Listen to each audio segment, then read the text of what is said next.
did hear that. I did hear some. Yeah. There's going to be somebody else, one of the other DAGs. Oh, well, could be any of them.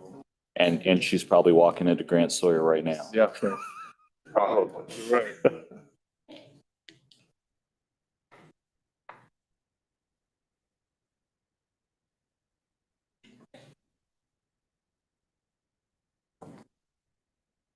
Okay, we'll go ahead and call to order this April 18th, 2024 monthly meeting of the Cannabis Compliance Board. Could I have a roll call? Yes, thank you, Chair. Vice Chair Durrett. Here. Justice Michael Douglas. Here. Member Jerry Merritt. Here. Dr. Vicky Mazarana. Here. And Chair Adriana Guzman-Freyler. Here, thank you. Chair, everyone's in attendance and we have a quorum. Perfect. And we are here in Las Vegas as well as in Reno. Before we go into public comment, I just want to remind everybody that we have each person has a limit of 3 minutes. Of course, you don't have to take the whole 3 minutes, but you do have 3 minutes. And you can't borrow minutes from other individuals. So just so we have that understanding. With that, we'll go ahead and do we need to have the disclaimer for the online? Okay, go ahead. Yeah. To provide public comment via telephone, call 669-444-9171. Enter webinar ID 863-4095-1733, followed by passcode 835800. Okay, thank you. With that, we'll go ahead and have public comment in the South. If you could just state your name for the record and for our court reporter. Good morning. Good morning.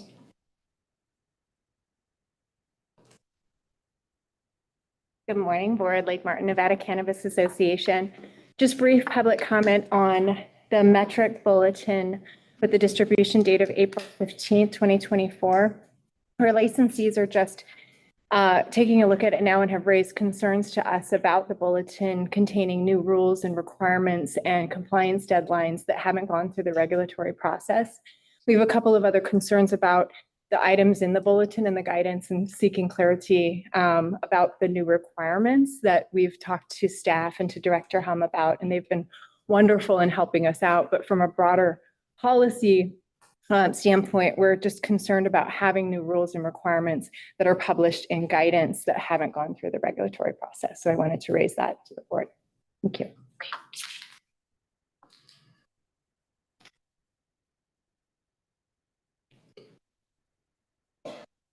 Anyone else for public comment in the South?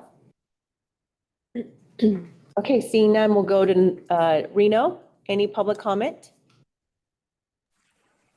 There's no public comment in Reno.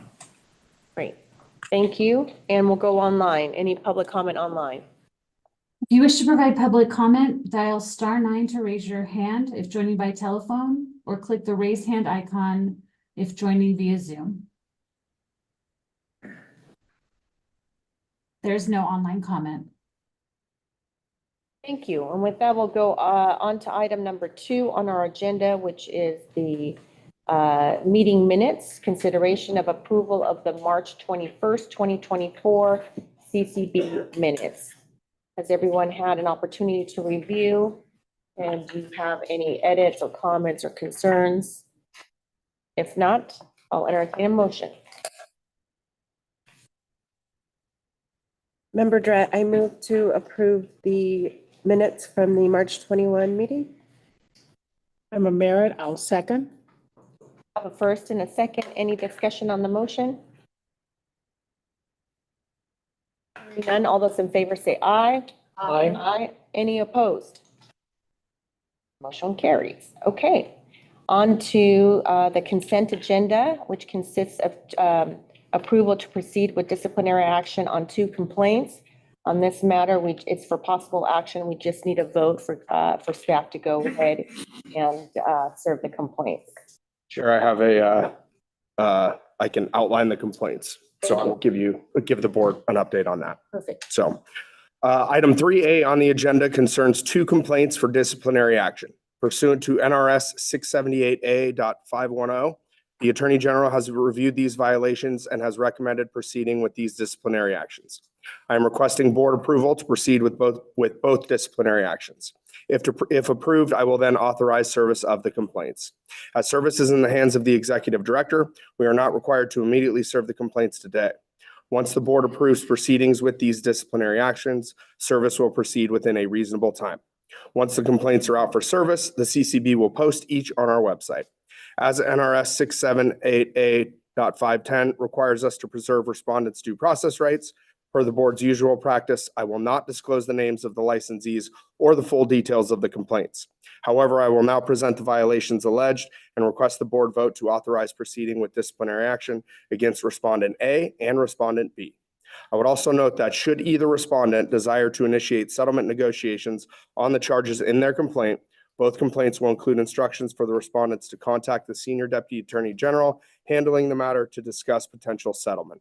As these items are on the consent agenda, you may take them together in one vote, or you may pull each one and vote on them separately.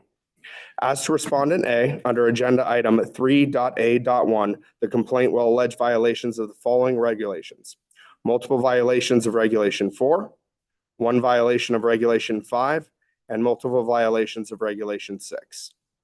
As to Respondent B, under Agenda Item 3.A.2, the complaint will allege violations of the following regulations: multiple violations of Regulation 4 and multiple violations of Regulation 6. Thank you. Okay, with that information, we can either take these separately or as a one consent agenda. Are any questions for Director Hung? Chair, if you'll entertain a motion, I would move that we allow them to go forward with the disciplinary actions under 3A, 1 and 2. I have a motion. Is there a second? Member Drat, I second. Any discussion on the motion? All those in favor say aye. Aye. Any opposed? Okay, motion carries. Thank you. And now we'll go on to item number 4, which is the request for transfers of interest. We have 2 items under this agenda item. So item 4A is Wenger LLC and JMS Logistics. If the parties could please come up and introduce yourselves for the record. Chair, would you like me to introduce you? Yes. Guzman Freilich, Vice Chair Durrett, Justice Douglas, Member Merritt, and Dr. Mazarana. For the record, I am David Staley, Division Chief of Investigations for the CCB. I'm here to present agenda item number 4, which consists of 2 transfer of interest or TOI applications. Item A is a TOI application by Wenger LLC. TOI number 2300020 was filed requesting approval for the transfer of 100% ownership of conditional cannabis distribution license T090 from Wenger to Jason Smith, DBA JMS Logistics. No areas of concern were developed during this investigation. I'm available for any questions, and my understanding is that Ralph Wenger and Jason Smith are available to address any questions you may have as well. With that, Chair Guzman Freilich, I'll turn this item back to you. Good morning. Good morning. If you could please introduce yourselves and let me know who you represent. Good morning. My name is Ralph Stephen Wenger, and I am the owner managing partner of Wenger LLC. And I am Jason Smith, the owner of JMS Logistics, 100% owned. Thank you. And this looks like a pretty simple transfer of interest. Is there anything that we need to know? Any comments, concerns? Thanks. It's been, day one, as William Carlson would say, and it's been an interesting ride. Thank you so much for your service. Thank you. So I'm excited to get to know everybody and the board and look forward to working with everybody. Good. I'm glad this has been a smooth transition. 25-year friends.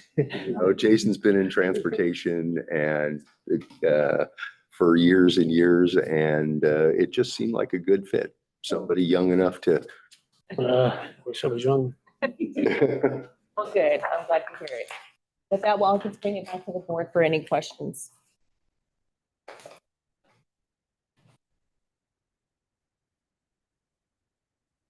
There are no questions. I'd move for approval. Great. Okay. Is there a second? Member Grant, I second. Okay. We have a motion on the table. This is for the approval of the transfer of interest. Any discussion on the motion? Hearing none, all those in favor say aye. Aye. Aye. Any opposed? Motion carries. Good luck. Congratulations. Thank you. That was a take- Staley, thank you. moment. Thank you very much. Thank you back there. Thank you. I really appreciate you. All right. Right. This is all, okay. Yes. Okay, so moving right along to item B of the request for transfer of interest, we've got Dune Operating Holdings LLC. And this is a correction to the board approved ownership from prior. Guzman Freilich, members of the board, for the record, I'm David Staley. Item B is an addendum to TOI 2200001, which was heard at the board's January of 2023 board meeting. On January 24th, 2023, the board approved the TOI, which accidentally included the wrong capitalization table, resulting in Dune Operating Holdings LLC's ownership being recorded incorrectly. The company's point of contact reached out to CCB staff on February 20th of 2024 and started the process to correct the ownership percentage recorded in CCB records. Staff determined that any such changes, even though caused by staff error, should be provided to the board to maintain appropriate transparency for licensure. This addendum includes the correct ownership capitalization table, and CCB records will be updated upon board approval. No areas of concern were developed during this investigation. I'm available for any questions, and my understanding is that Brett Scolari, Connor Yee, Omar Stern, Joshua Kahn, and Nathan Green are available to address any questions you may have as well. With that, Chair Guzman Freilich, I'll turn this item back to you. Great, thank you. Do we have Mr. Scolari in the NOR? Good morning, Good Madam morning. Chair. Good morning. Brett Scolari, Strategies 360 here on behalf of Dune Operating. Just wanted to thank Mr. Staley and his team for working with Dune to make this correction, and we sincerely appreciate it as they have projects that they want to move forward on. So this cleanup was necessary to help those move along. So thank you to him and his team. And we're here to answer any questions. Thank you. Thank you. And I see Mr. Yee's on Zoom. Do we have any questions from the board?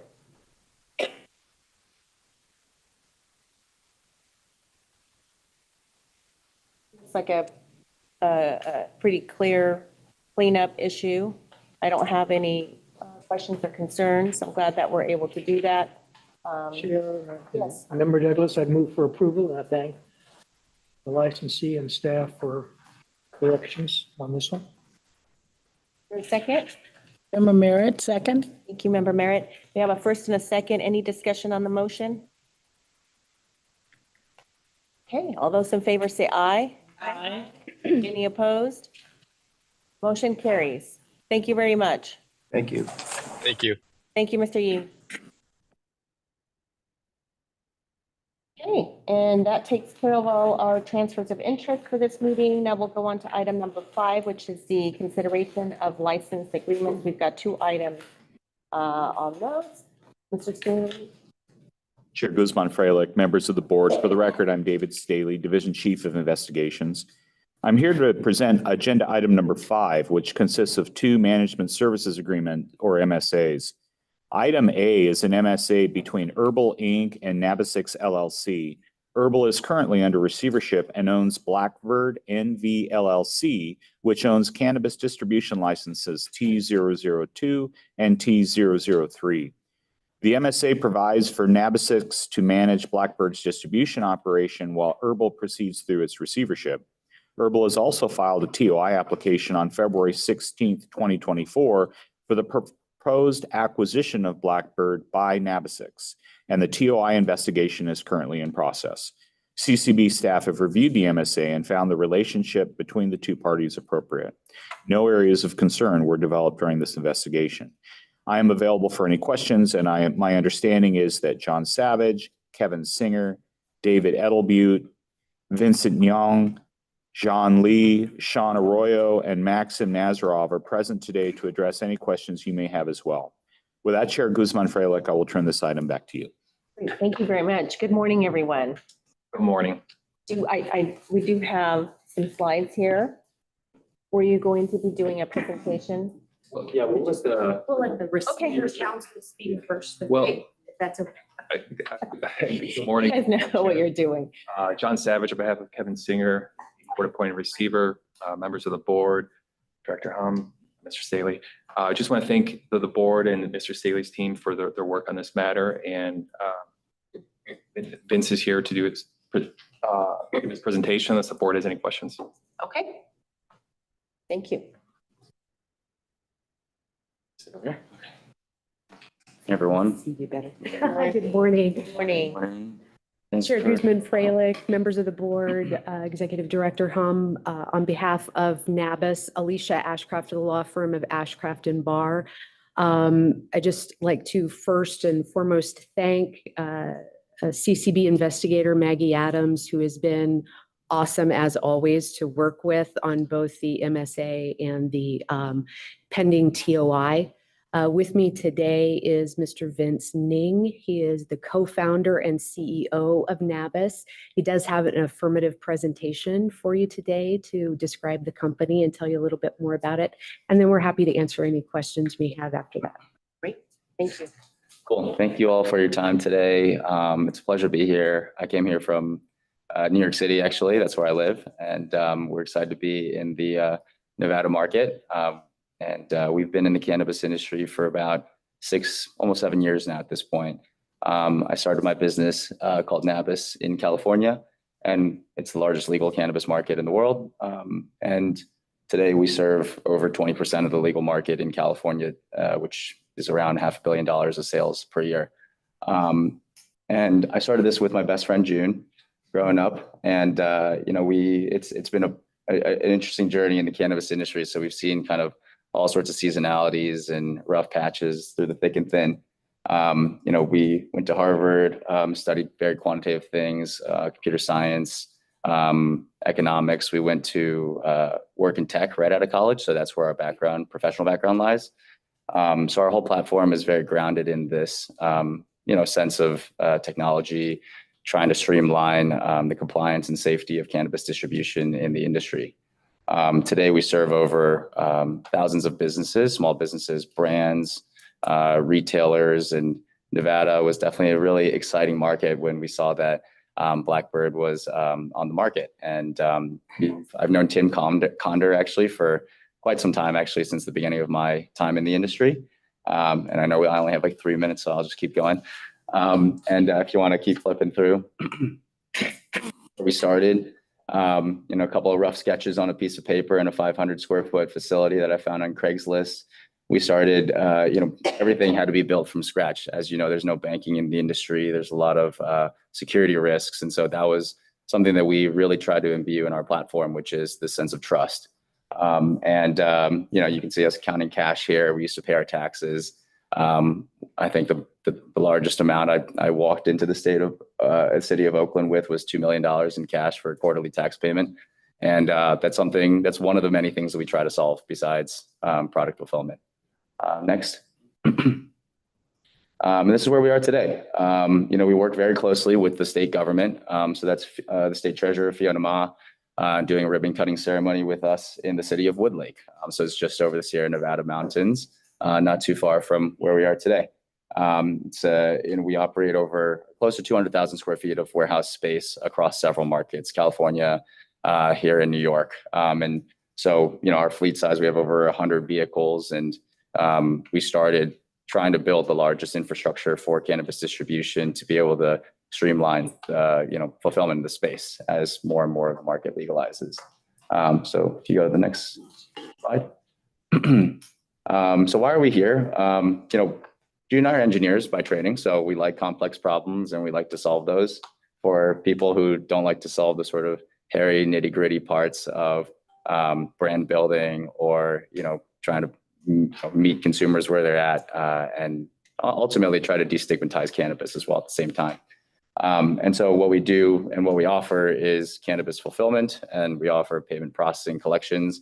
On top of that, we have a wholesale platform that also handles short-term financing and factoring, data analytics tools, and other CRM and technology tools that helps brands be able to launch and scale. So in many ways, it's a fulfillment FedEx type platform, but it also has elements of an e-commerce platform as well. And next slide. So this is what our platform looks like today. All of our customers interact with us through our online portal. Brands and retailers transact, and we manage the entire pick and pack and shipping process today. I know in Nevada, Blackbird handles a lot of the point-to-point distribution for bulk wholesale, as well as final package products and last mile delivery. And we're hoping to continue to add more resources to that business to be able to grow and scale it as the Nevada market continues to grow too. We see a huge influx of brands coming into Nevada, and brands also looking for other states to expand into as well. Just as more and more states are legalizing. I think there's about 38 legal states now in the US. So we're hoping to essentially stitch together the national infrastructural network such that brands can have a simple platform to launch and scale in one place. Next slide. These are a couple of things that we do today. We pick up products from suppliers, we warehouse them, we help arrange for the testing, manage the compliance during delivery, cash collections and accounts receivables. And we also have a pretty strong customer service team, similar to Zappos, actually. I know they have a home base here. I guess that was a business that was a large inspiration to us when we first started this. Yeah, next slide. We have a team of over 300 people. I mentioned a few of these other metrics and statistics, but over 110 vehicles in our fleet, ranging from small cargo vans to large tractor trailers. We service across California and New York today, and hoping to be in Nevada soon enough. These are some of the metrics that we measure ourselves by. So 99% delivery on time and full rates, a lot of logistics sort of measurements. And those are some of the volumes that we ship today as well. Next slide. So this is the evolution of Nabis. I mentioned we started out on the infrastructural side. In the early market, no one really cares what software technology or cool platform you have. Everyone just wants to get a product from point A to point B and hope nothing gets stolen. And so that's what we started doing. After that, then when volume started building up and things really started to scale pretty quickly, we built a whole technology platform to automate a lot of that compliance. We work with Metric as well. So our platform integrates directly with the state's track and trace system. So that's something from a reporting standpoint, if you ever need any data and information, we can furnish those very quickly. And lastly, we want to continue to expand our platform and essentially launch our model in multiple states as well. Next slide. So, what we're hoping to do in the Nevada community is similar things, technology, infrastructure, but also be part of the community itself. We know every culture and city even has a subculture that is very specific. And so, as a business having expanded into other markets, I tend to try to move myself into those markets like I did with New York. I'll be spending a lot of time here myself, meeting the team. We're keeping the entire Blackbird team intact. We are starting to get in touch with some of the customers to understand their true needs before we apply, a model from another state into this one blanketly. Next slide. So some of the trade organizations we already started to subscribe to and be a part of: the Chamber of Commerce, Las Vegas Medical Marijuana Association. Next slide. And, we'll continue to be a part of these organizations as well. On the technology side, we'll go through all the details here. It sounds like you guys have the readouts. It's a pretty robust technology platform built on Amazon Web Services, incredibly secured from a data privacy perspective, and essentially gives every brand the ability to distribute their products and have full transparency and visibility. And you guys as well as regulators and, government and public officials. Next slide. We can skip through these. I know I'm kind of going a little long. Infrastructural capabilities. Next slide. Here's our footprint today. Each of those little dots is where our warehouses are in Nevada. Those are the two that Blackberry has, one in Reno and one down here in Las Vegas. Next slide. And here's some of the things that our customers say about us, all great things. Next slide. And here are some of the people that we surround ourselves with. So we went through the Y Combinator program. So we have a lot of technology investors. We have a lot of cannabis investors, people who really understand the space and who have invested across the space. A couple of the notable people are, we have one of the co-founders of DoorDash who's invested in our business, one of the creator of Gmail who's invested in our business, and a few others like Joe Montana, for instance, as well. So, everyone seems to have very keen interest in the cannabis industry and angle on it. Next slide. And also it seems like you guys, Tyler's a familiar face in the room here too. So I actually saw him just yesterday down at a conference in Florida on the East Coast. And he said to say hi to you all. And we have a very close relationship with him since he actually is now an advisor to the business on the policy side of things. Yeah, next slide. And this is the team, a couple of different faces here and there, but spread out across the US. We're fairly remote on the corporate side, but obviously on the warehousing and operational side of things, people work at the warehouses. So we're all spread out, but from time to time, I'll bring as many of the people over from the team as possible. I think everyone's really excited. We actually have, we're actually all coming here next week for our leadership summit for the next half. So, I think we've done enough of those in California and New York at this point that Nevada seems like a very exciting next stomping grounds for us. Yeah, thank you. Thank you. I appreciate you bringing your business to Nevada. Yeah. And having your leadership conference here. It's volumes. I can see that you're wanting to integrate and be part of the community. So I thank you for that. Any additional comments before I bring it to the board for questions? Okay. Sounds amazing. And congratulations. It's really impressive. So any questions? I have questions. So in California, you do have a third tier like we do in alcohol here, right? You guys can purchase, right? And then sell. We can purchase and sell, but we operate more like a FedEx. So we store and ship, but we don't buy and sell. Don't purchase and sell. Okay. And the main reason for that is because we actually try to maintain an agnostic platform. So we don't own brands, we don't sell brands and represent them, we don't take equity stakes in brands. In other words, we serve all of our customers equally so that we give everyone a fair choice and access to enter the market, whether you're a large brand or a small brand. Hopefully that answers. Yeah, no, that's really good to hear because we had that struggle in Nevada with, well, do we do a third tier or not? And I think it worked out really well for Nevada that we don't have that tier that, creates a whole other layer of businesses in between the wholesale and the retailer. And it hasn't worked very well in California, right? They're kind of struggling with having. Indeed, yeah. There's a lot of, if you look at liquor, there's Southern Wine and Spirits, Breakthrough, a few of these large guys, they tend to be gatekeepers of the space. They're very large. And for us, we have almost the opposite motto where we try to be transparent and stay out of the way. We're more facilitators. Brands have direct relationships with the retail accounts and buyers. They dictate what payment terms to sell and credit terms to sell their products on, how much, what kind of discounts. And so we really try to get out of the way. And if a brand chooses to use us for financing, if a brand chooses to use our wholesale marketplace or advertising tools, that's totally their prerogative. We feel that, there's right now maybe, several hundred brands in the cannabis space, but there's not enough federal research that's been done. All that is to say is that we're still at the tip of the iceberg in terms of how much new innovation can come into the product space. And so with all the different cannabinoids, cross that with all the different form factors and products and price points and design and marketing, all that is to say is that I think that there will be another flurry of brands that come into the space, and who are we to, sort of be the blocker for that. We really try to serve everyone. We really say no to no brands and no customers as long as they have an idea and have a product and have a manufacturer that can produce their products. We'll ship them.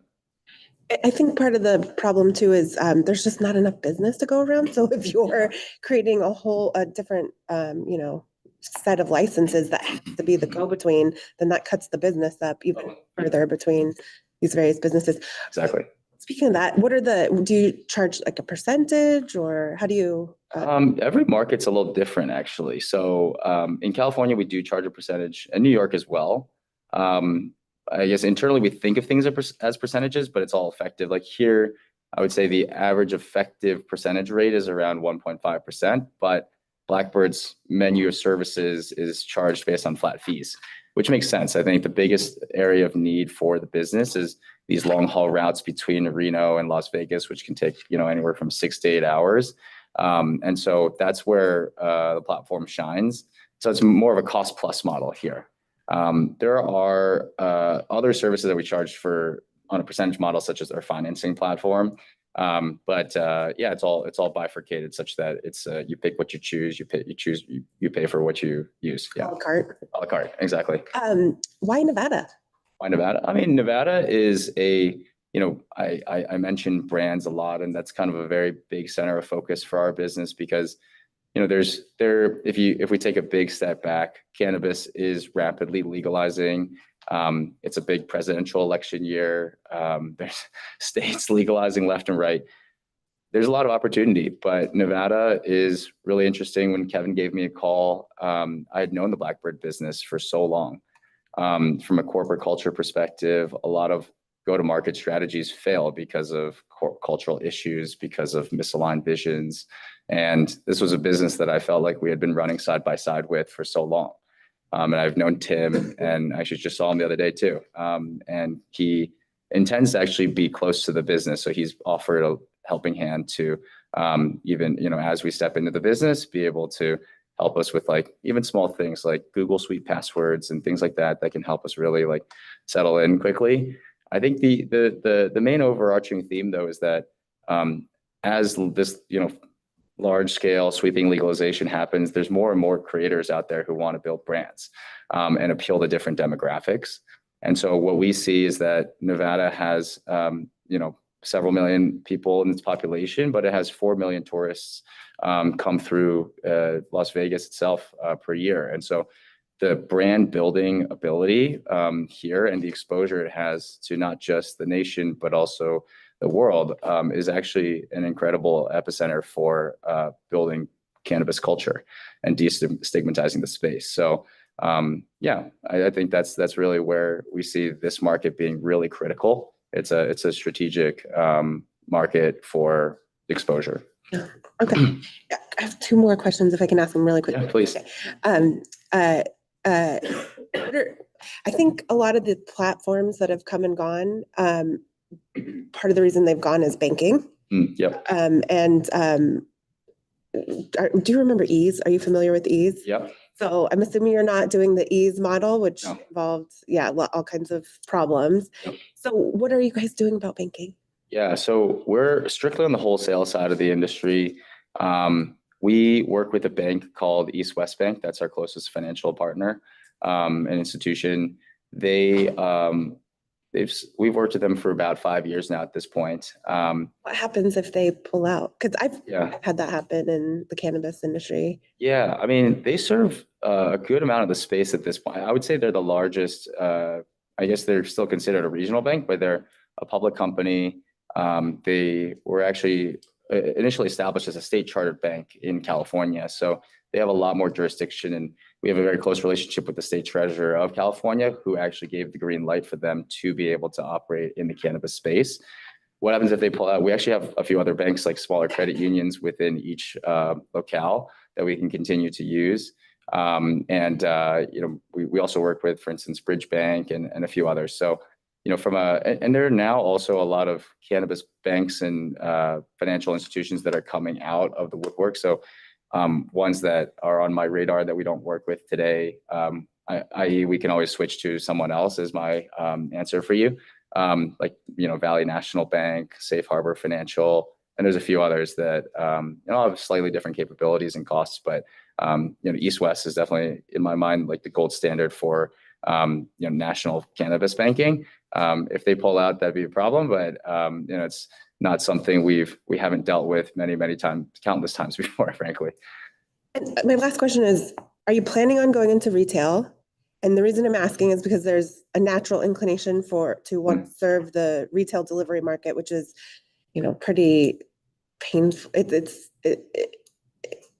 probably not as sophisticated as it could be in Nevada. And if there was a lot better infrastructure for retail than for deliveries and online orders, then that could probably help provide competition for the legal market. But there are a lot of restrictions in Nevada, and there would be a concern if you became kind of like an online retailer. So is the plan to move into retail? No, I mean, it's always like something we talk about.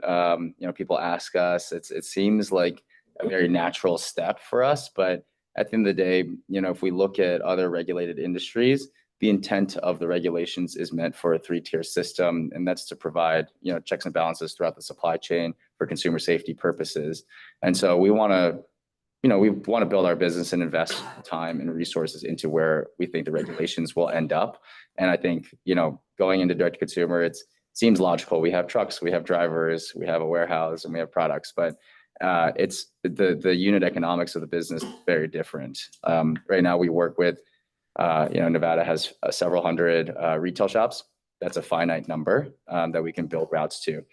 Consumer deliveries is an infinite destination sort of math problem. It's very complex, and the order values are a lot smaller, so it's really hard to get profitable. So even Ease in California, it's taken years for them to actually get there, and it takes a lot of density in a major metropolitan area in order to get there. So it's not something that we have the wherewithal even to do. We like to stay focused. This is the reason why we built our business in California for 7 years, basically just holed up there in a cave until we finally are starting to rear our head into other markets that are top of mind for us. So yeah, I mean, I don't think that the consumer delivery, the other element I'll mention is that we don't want to compete with our retail customers as well. Right. So we're an agnostic platform. If we started a delivery business, they would probably stop purchasing their products from us. So it's kind of it would be a give and a take that might not be worth the squeeze. Yeah. Last thing I'll say, and I'll save other comments. Like I won't, this will take away from my time on other things because I know I'm taking too much time. Last thing I want to say is Tim has a very special place in Nevada's cannabis history.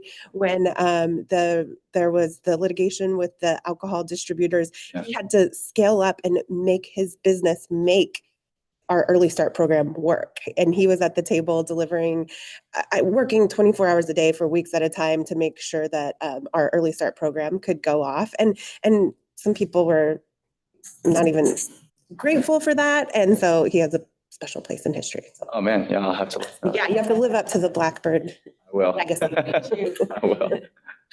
Yeah. Any other questions? Member Douglas, today you're asking for a 2-year period, not to exceed 2 years to get in. And I gather from what you've been saying, this is your first entry into Nevada. Yes. And you're possibly, depending on how this goes, looking to expand that. Yes. And so the question was, sorry, I might have missed that part. No, you did that. Very straightforward, very simple. Oh, yeah. Just one question. Yeah. Answered. Okay, great. Yes. Any other questions?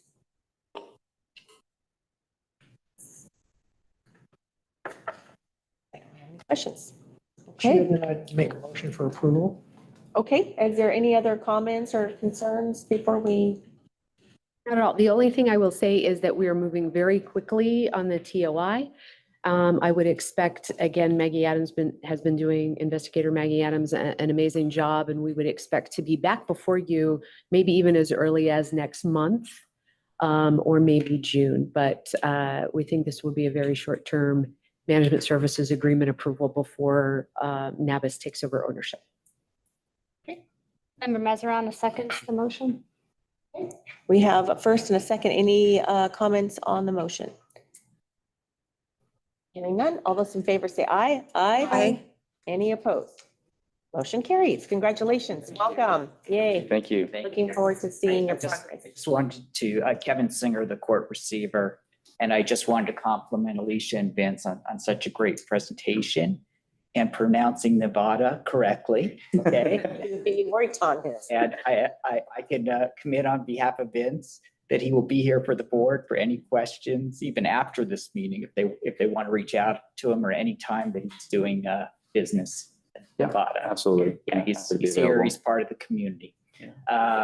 Also, on behalf of the courts and my team, we just want to thank you very much. I mean, this is what we're trying to do with the receivership program, to bring people like Vince and Navis into this market. We're good, responsible operators and can contribute to the community. So Well done. Thank you. Thank you. Thank you. Yes, thank you. Congratulations. Yeah. Yes. Mr. Singer, I hope less licenses go into receivership, but good job on this one. Thank you.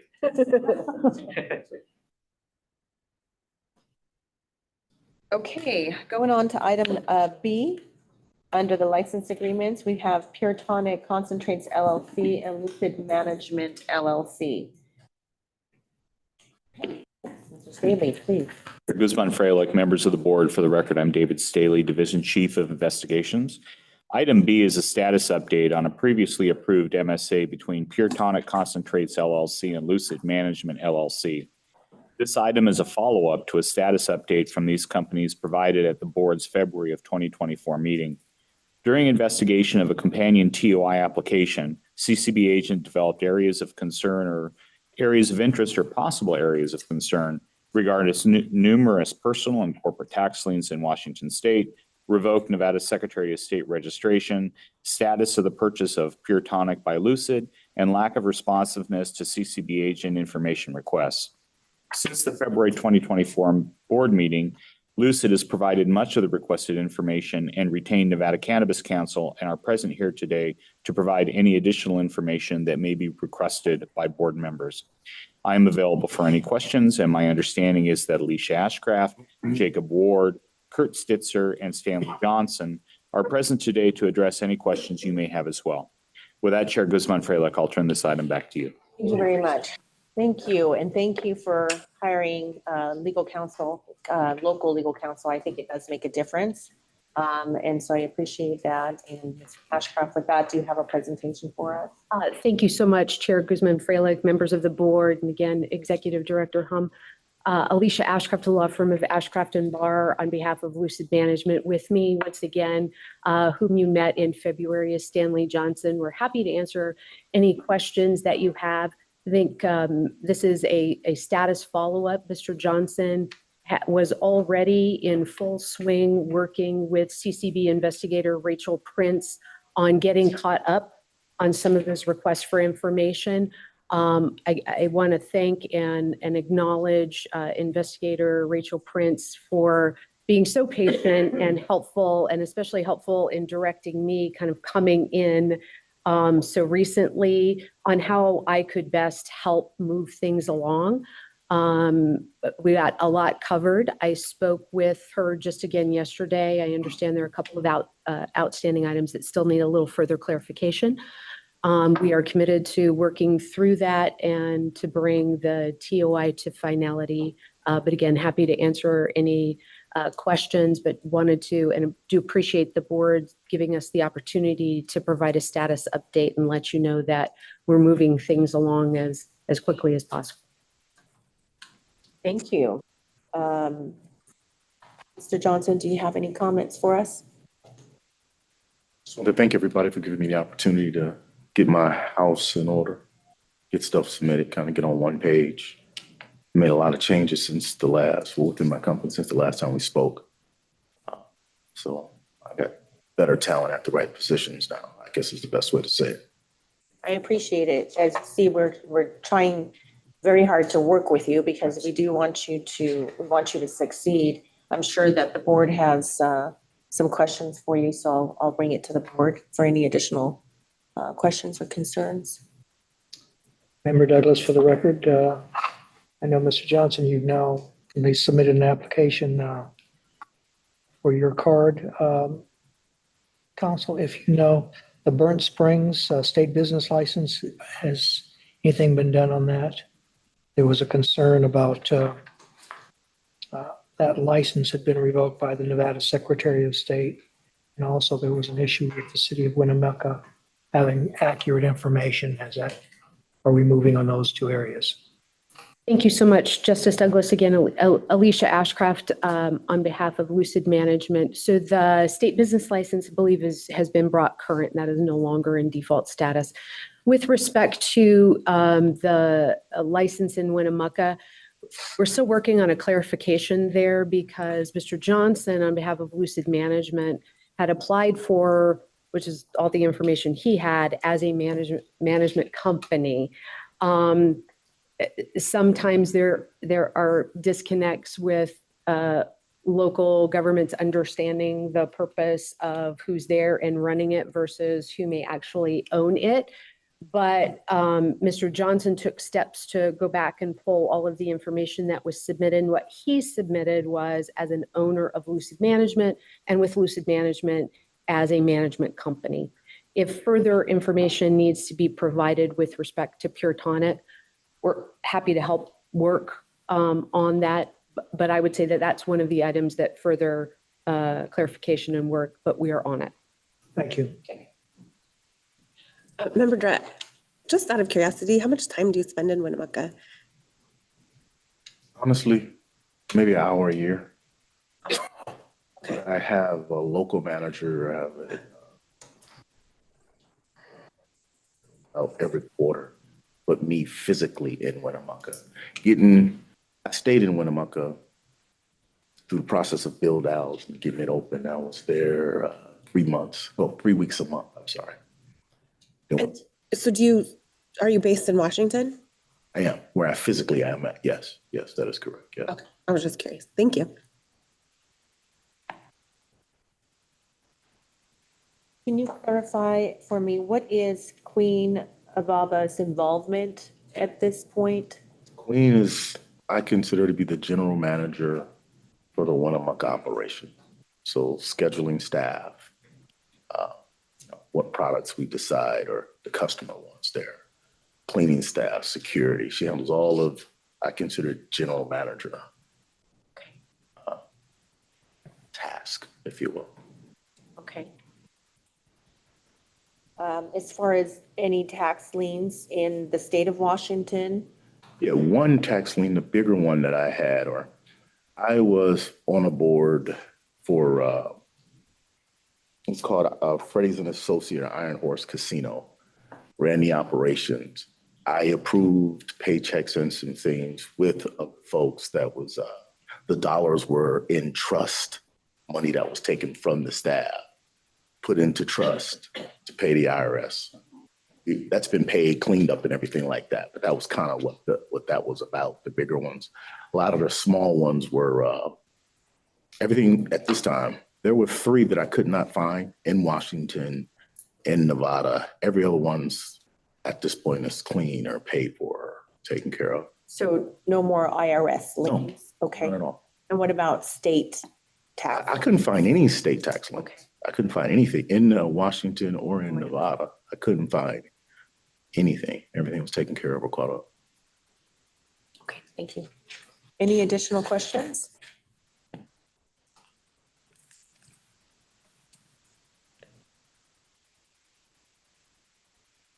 If there are no additional questions, I'll take a motion.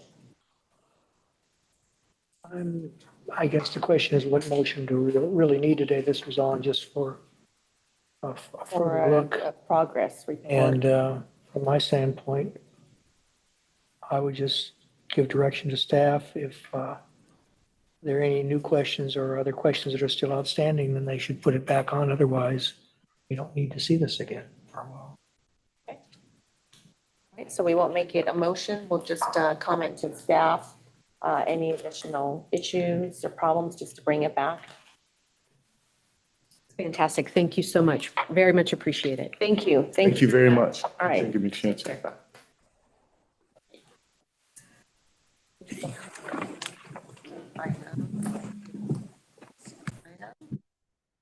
Okay, with that, we're going to go ahead and go to item number 6. Item number 6 is the consideration of proposed settlement agreements to resolve disciplinary action. There are 2 items on this agenda, and that is item A and B. And we have our counsel who, there we go. Mr. Rath, will you be doing your presentation on this, please? I will be doing both of them. Can you see and hear me okay? Yes, thank you. Thank you. And I appreciate the Zoom accommodation as my leg is still in a cast. So, thank you. all right. Good morning, Chair, Vice Chair, members of the board. L. Christopher Rath, Senior Deputy Attorney General. For the record, I'll be presenting settlement agreements under agenda items 6A and 6B. These both involve the same cannabis establishment, Circle S Farms, though one is for the cultivation facility and one is for the production facility. The first 2 address under agenda item 6A is CCB versus Circle S Farms LLC, CCB case number 2024-01, and this deals with the cannabis cultivation facility.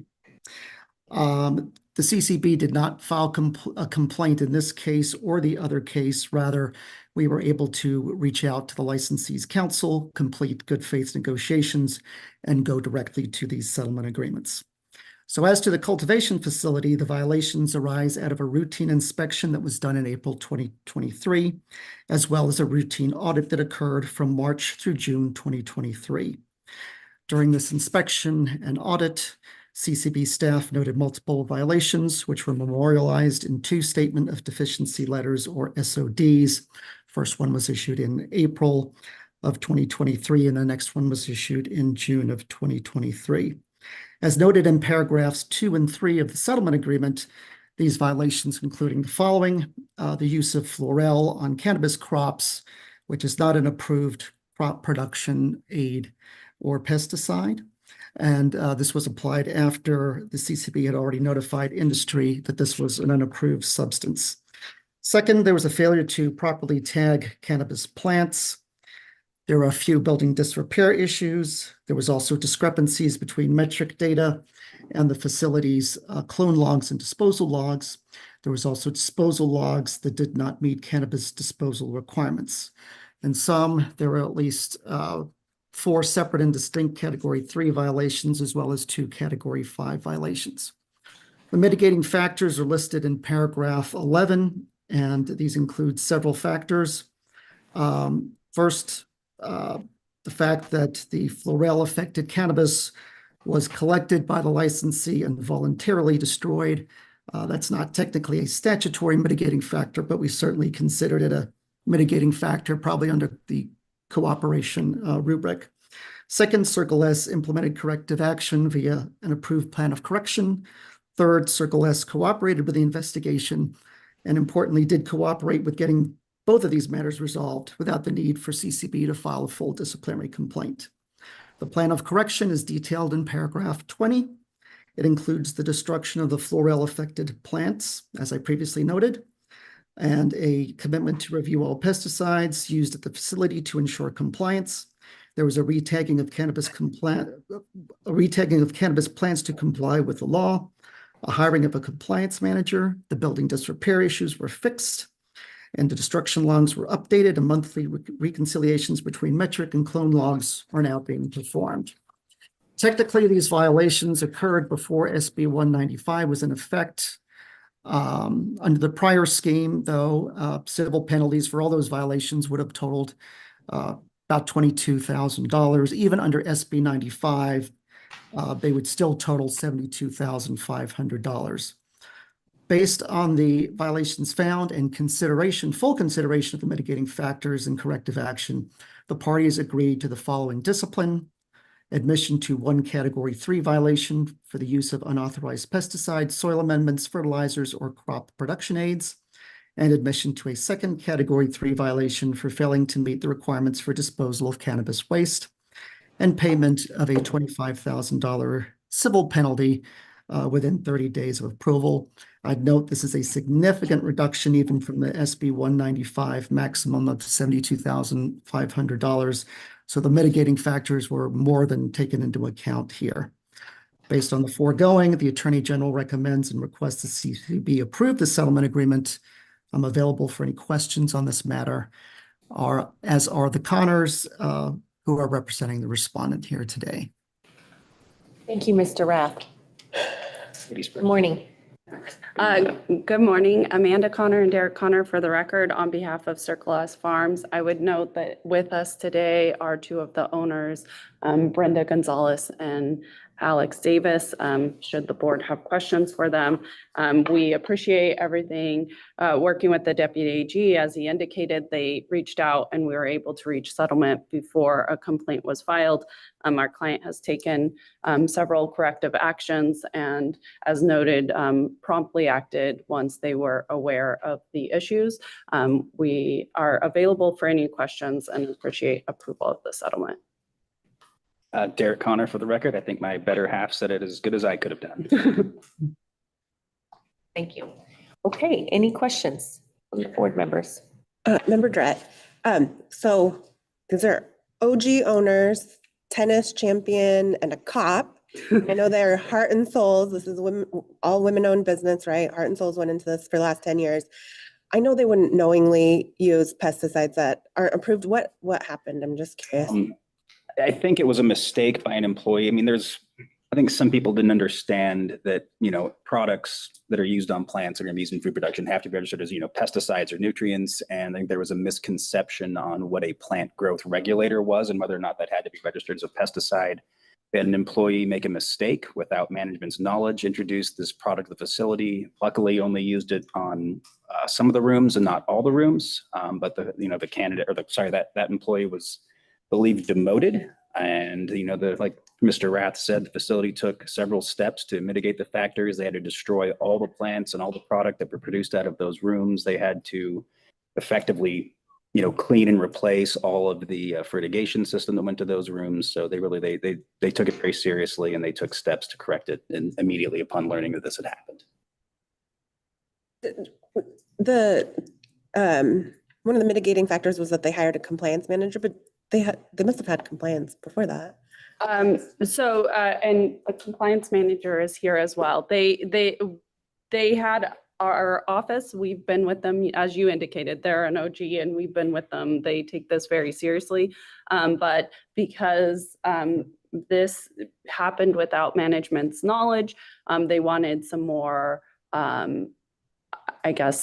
boots on the ground directly overseeing compliance. So they took that extra step of having a person whose sole focus is compliance being on the ground at the facility. They definitely had compliance built in and managers and all of that, but they dedicated one sole position to compliance.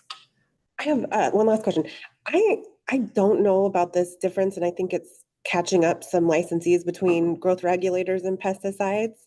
And, I think there could be a thin line there. So I would love some education about that. If, anybody in the industry wants to submit a one-pager or something like that, I have a memorandum I gave to clients and I attest it's much longer than one page. If you would feel comfortable submitting something like that, I would love to read that because I think that could continue to be an issue.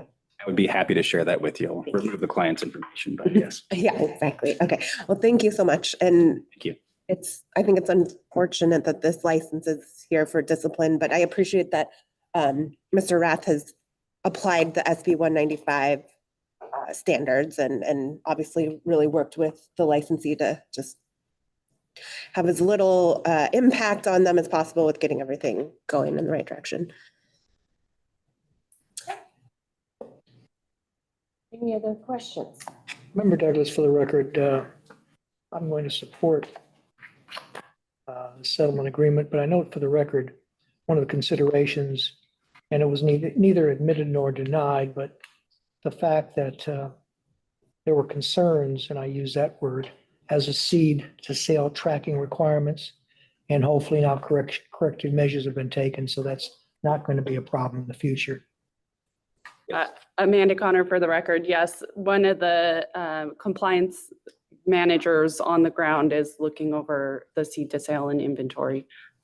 So that should be hopefully no issues moving forward.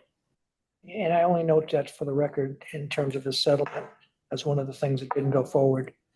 In the past, this board has been accused of citing licensees for unwashed hands and hot water issues, things like that. Just all the things that went in the rubric for the settlement purposes. But we appreciate the work that's being done now to make those corrective measures take place. Thank you. Any additional questions? Okay, hearing none. Then we'll go ahead and entertain a motion.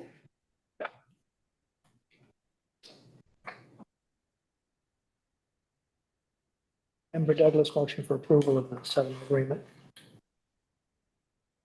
Okay, do we have a second? Member Mazarin seconds this motion. Okay, all those in favor signify by saying aye. Aye. Aye. Any opposed? Motion carries. Okay, Thank you to Mr. Rath. thank you. Thank you, Mr. Rath. Thank you. And if you would like, I could move on to the next agenda item. Yes, please. All right, the next agenda item is CCB versus Circle S Farms LLC, CCB case number 2024-02. And this one involves the Circle S production facility. As to the production facility, the violations arise out of a routine audit that occurred from March through June 2023.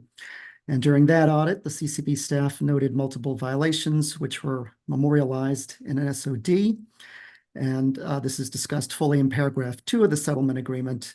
Those violations included discrepancies between metric and the facility's waste logs, discrepancies between metric and production logs, discrepancies between metric and physical inventory. So in sum, there was at least 3 separate and distinct category 3 violations involving inventory control and seed to sale tracking. Mitigating factors are listed in paragraph 10. They include the fact that the facility implemented an approved plan of correction, cooperated in the investigation, and cooperated with CCB counsel in resolving the violations without the need to serve and file a complaint. The plan of correction is detailed in paragraph 19 of the agreement. It includes the fact that the facility terminated the production manager responsible for the inventory issues, hired a new director of production, and provided its staff with additional training related to the proper procedures for creating production runs and proper logging procedures. Again, technically, these violations occurred before SB 195 was in effect. The total for 3 Cat 3 violations would have been $130,000. Even under SB 195, the total would have been $50,000. However, based on the violations found and considering the mitigating factors and corrective action, the parties agreed to admission for a single Category 3 violation for failure to follow seed to sale tracking requirements and payment of a $10,000 civil penalty. Again, that's a substantial discount on the maximum potential, even under SB 95 of $50,000. Based on that, again, the Attorney General recommends the board approves the settlement agreement. Available for any questions, as are the comments. Thank you, Mr. Rath. Any questions on this item?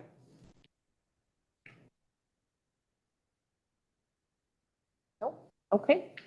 With that, any comments from you before I call for the motion?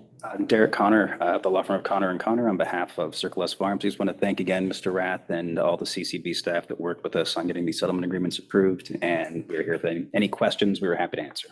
Thank you for your comments. With that, I'll go ahead and entertain a motion.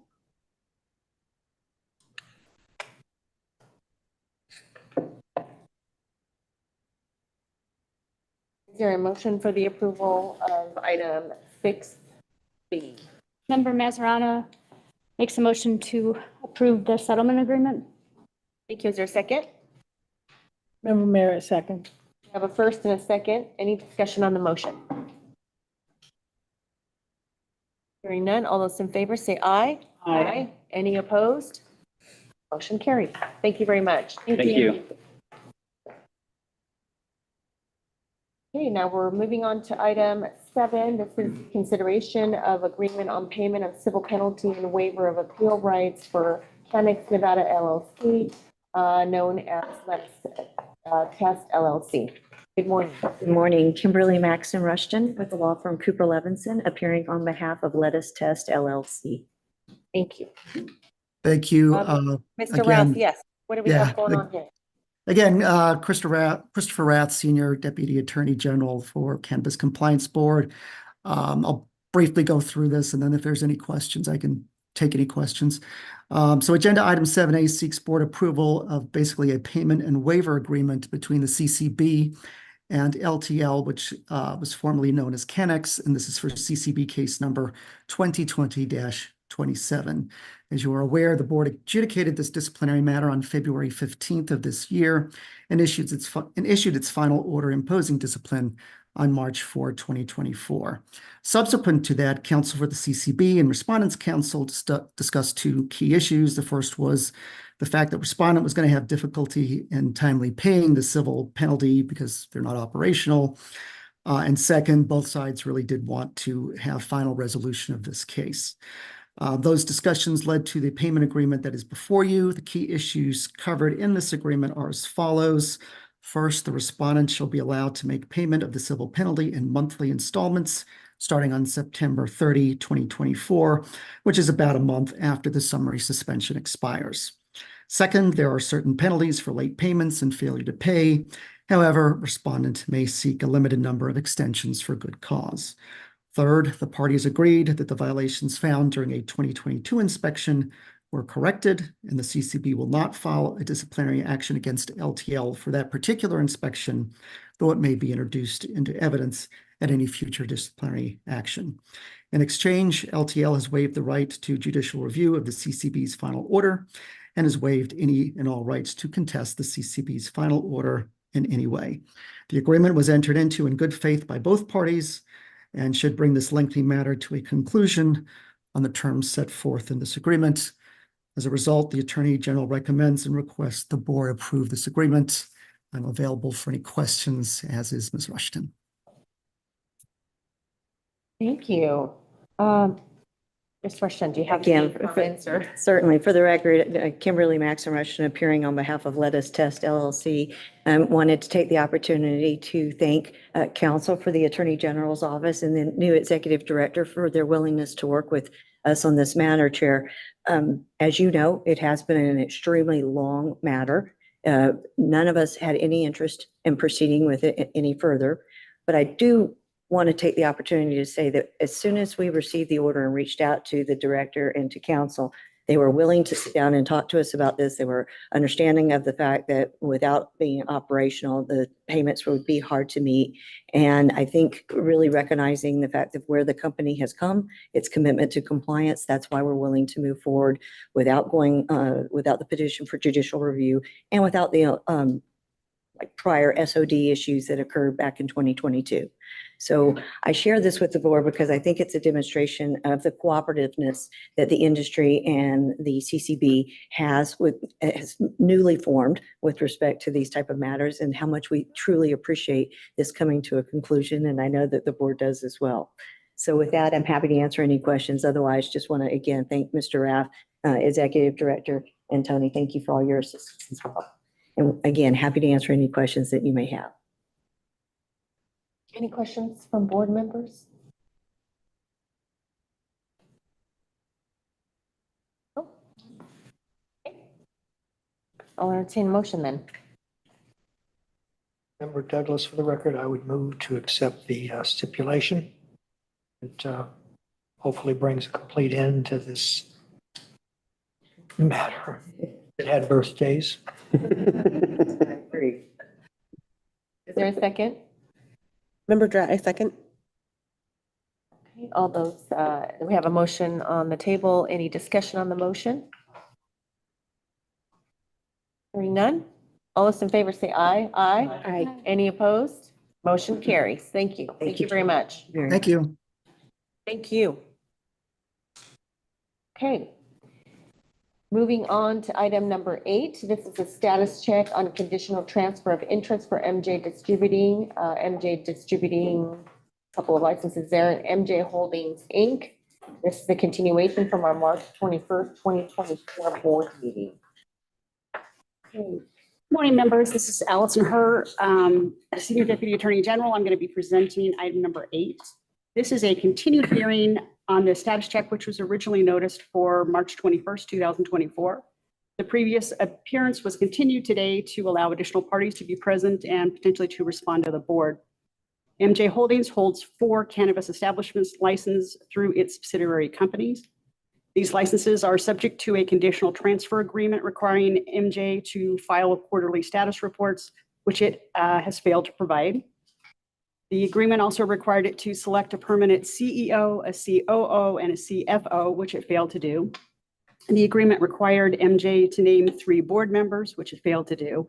And it failed to maintain compliance counsel, which was previously documented to you by staff member David Staley's report that you reviewed prior to the March meeting. Now, separate and apart from that, District Court Judge Maria Gall, in properly noticed court proceedings, has made findings of fact on March 14th and April 1st, independently confirming that MJ had no properly authorized directors or board members and no compliance counsel. Since MJ's last appearance, the district court has converted the temporary receivership to a permanent receiver, which became effective on April 1st. MJ's receiver has retained compliance counsel, the law firm of Connor & Connor, who are present today, along with the receiver, Kevin Singer, and his counsel, John Savage. Additionally, former compliance counsel, Brian Hardy, and former point of contact, Robert Yang, are also here as requested by this board to answer any questions that you may have about their previous involvement in the case. Unfortunately, the receiver faces a fairly monumental task to bring this agency into compliance. Since the last board meeting, Nye County has issued an order to show cause against MJ Holdings as to why their special use permits should not be revoked. That is still pending. Power to the facility has been terminated, and at some point prior to the receiver taking over, the facility was or became unsecure. This resulted in the loss of cannabis products, and equipment. CCB staff met with the receiver at the property on April the 10th and determined that security cameras were not working due to the loss of power. As a result, the licenses have all been placed on conditional status as both the cultivation and production facilities are non-operational. This matter is now being separately investigated by several different agencies and is still a developing matter. We expect that there will be disciplinary actions forthcoming for the board. I'm available for any questions. Mr. Staley is also here since he has previous involvement in this. And then, of course, we have several members here that can answer any questions that you have. Thank you. Thank you very much. That was very interesting. And so we begin. Good morning. John Savage on behalf of Kevin Singer, the receiver. Just to add to Ms. Herr's updates, fill in a few gaps. When the receiver was initially appointed as a temporary receiver with only the power to review documents, the receiver had a team go out to the property for a visual observation, and it was secure. And there was an evidentiary hearing, an order to show cause on March 29th of the district court. Counsel did appear on behalf of MJ Holdings, but the court determined that there was not sufficient evidence to determine proper authority to engage counsel for MJ Holdings. And so the hearing did not go forward in any substantive manner.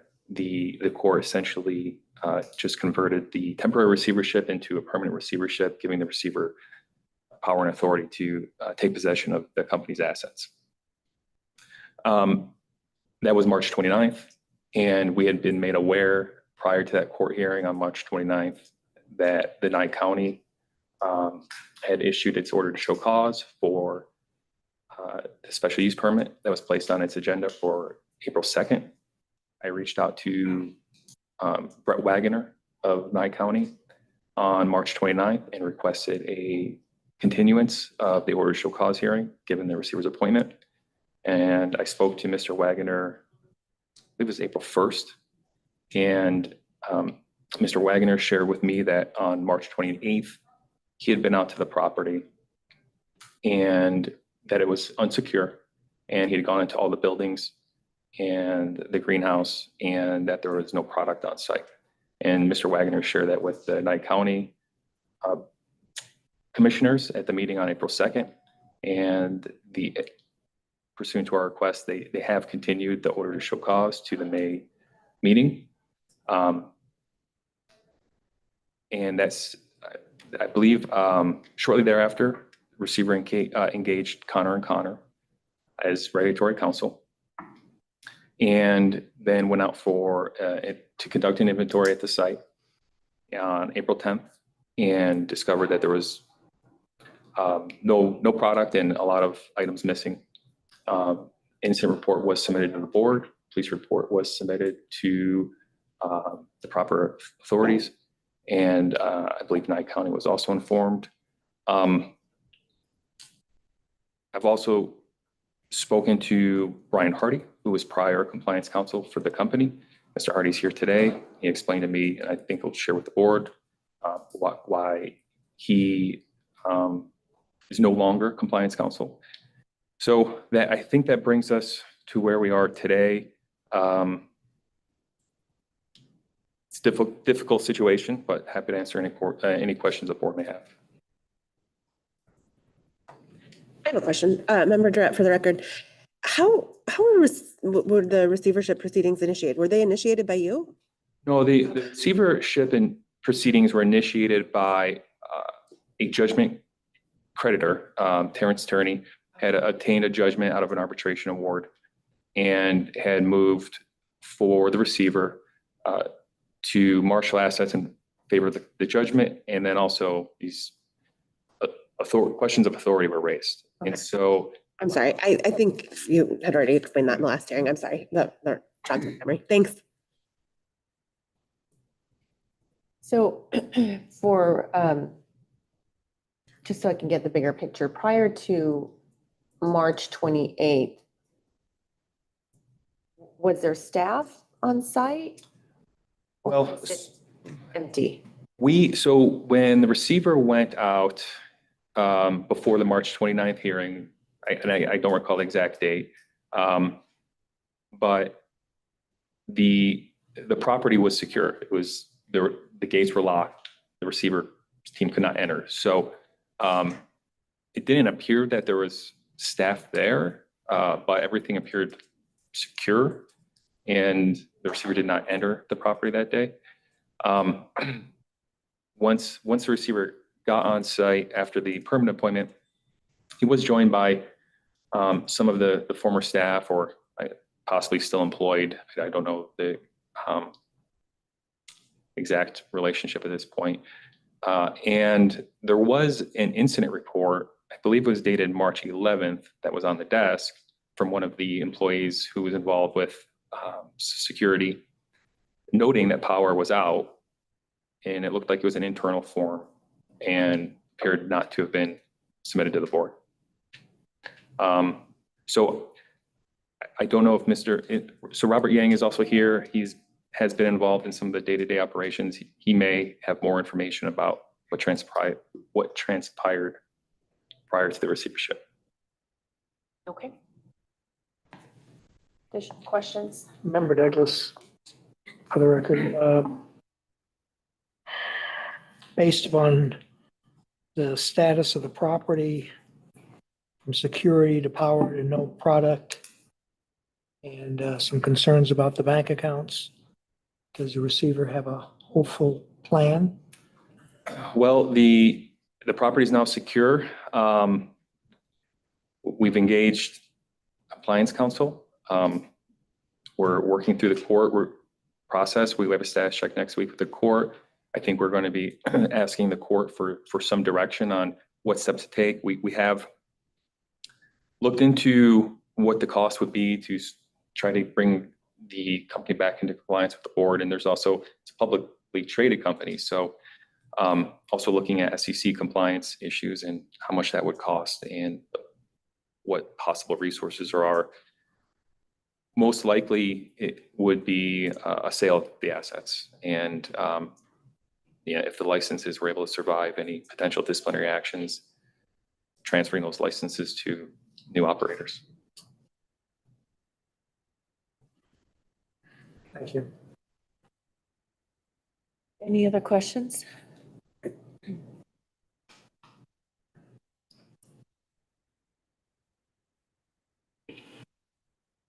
I have a lot of questions, but I think you do too. So.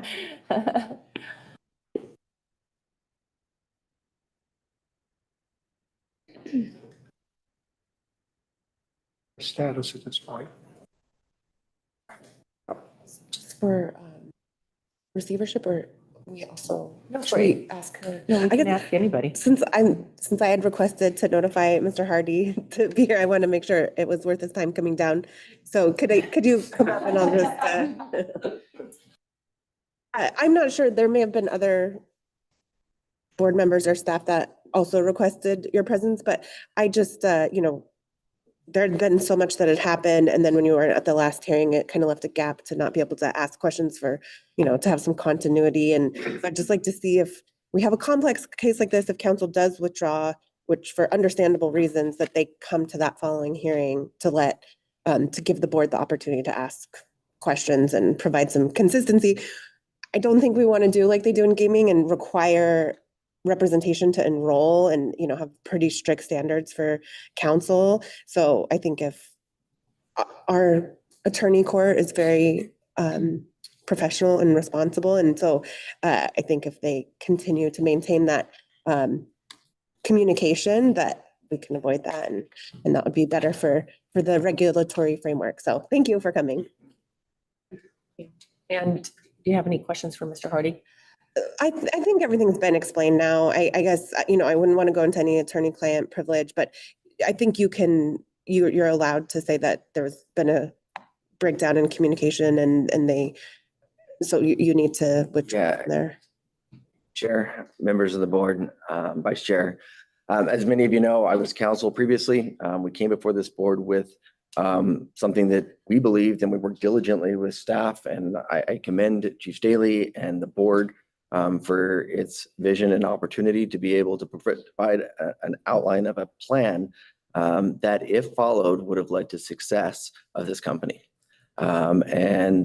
Unfortunately, beyond that, all I can say is that as soon as I was contacted by the board, I made sure to notify them. I notified everybody else that I was no longer counsel. They were aware of that as early as in February because of the breakdown in communication and because of significant outstanding fees. I believed as much as anybody that this board had made a decision that was going to allow this company to have the success that it needed. And if it was followed, it would do so. So I will have I'll be an adjudicated creditor in this as much as anyone else. I truly do believe that this board gave this an opportunity, and it does that for the industry and gives them a chance. And any other, I can't speak to any other instances, but I know in this instance, the board gave the industry an opportunity here. And it's something that, an opportunity that, as many of you know, I represent before agencies on federal, state, and local levels. And I've never had one that went into receivership that we weren't able to get back. And this is one that has been an unfortunate situation. And if you have any other questions, I can't speak directly to the internal communications or anything like that with respect to the attorney-client privilege, but I'm happy to answer any broad-based questions that I can. But I truly do appreciate staff and the board's diligence in working to try to make sure that these guys had the most and greatest chance of success in this industry. Thank you. Member Douglas, for the record, I would thank counsel for his candor and his professionalism in this matter. Thank you. I appreciate it.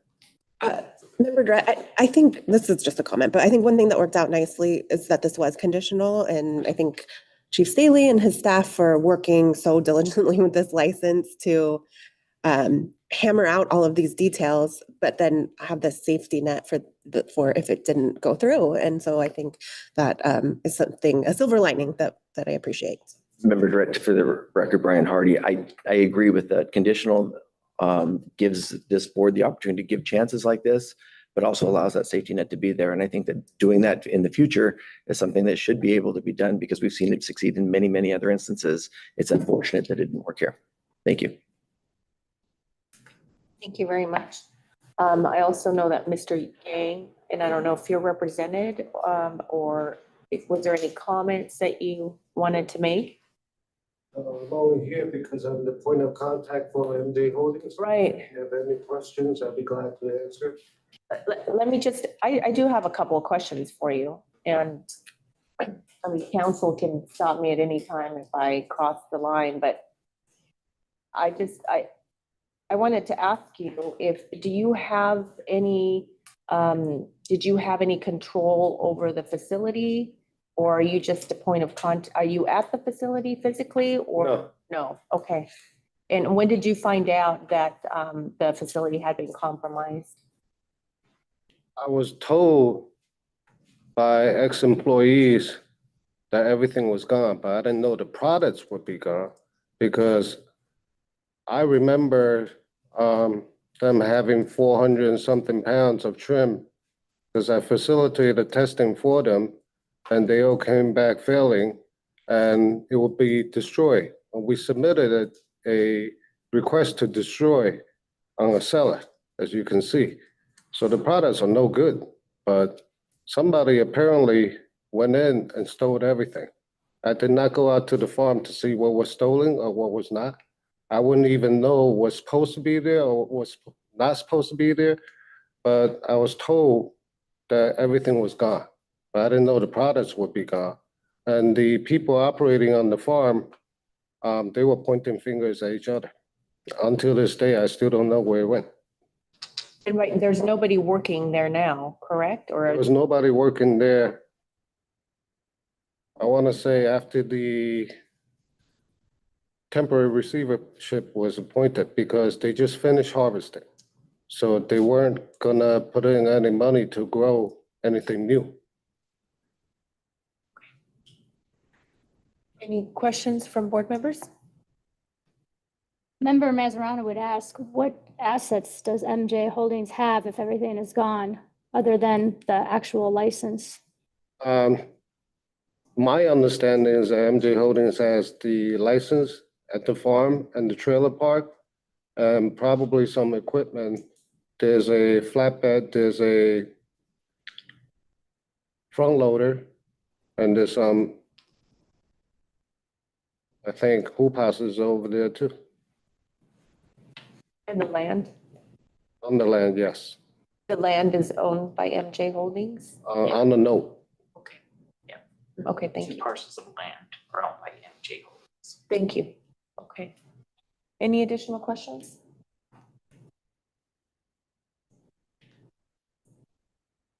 Any additional comments? I would like to comment if I can. Yes? I mean, I got involved as a creditor, as you know, I explained that last time I was here.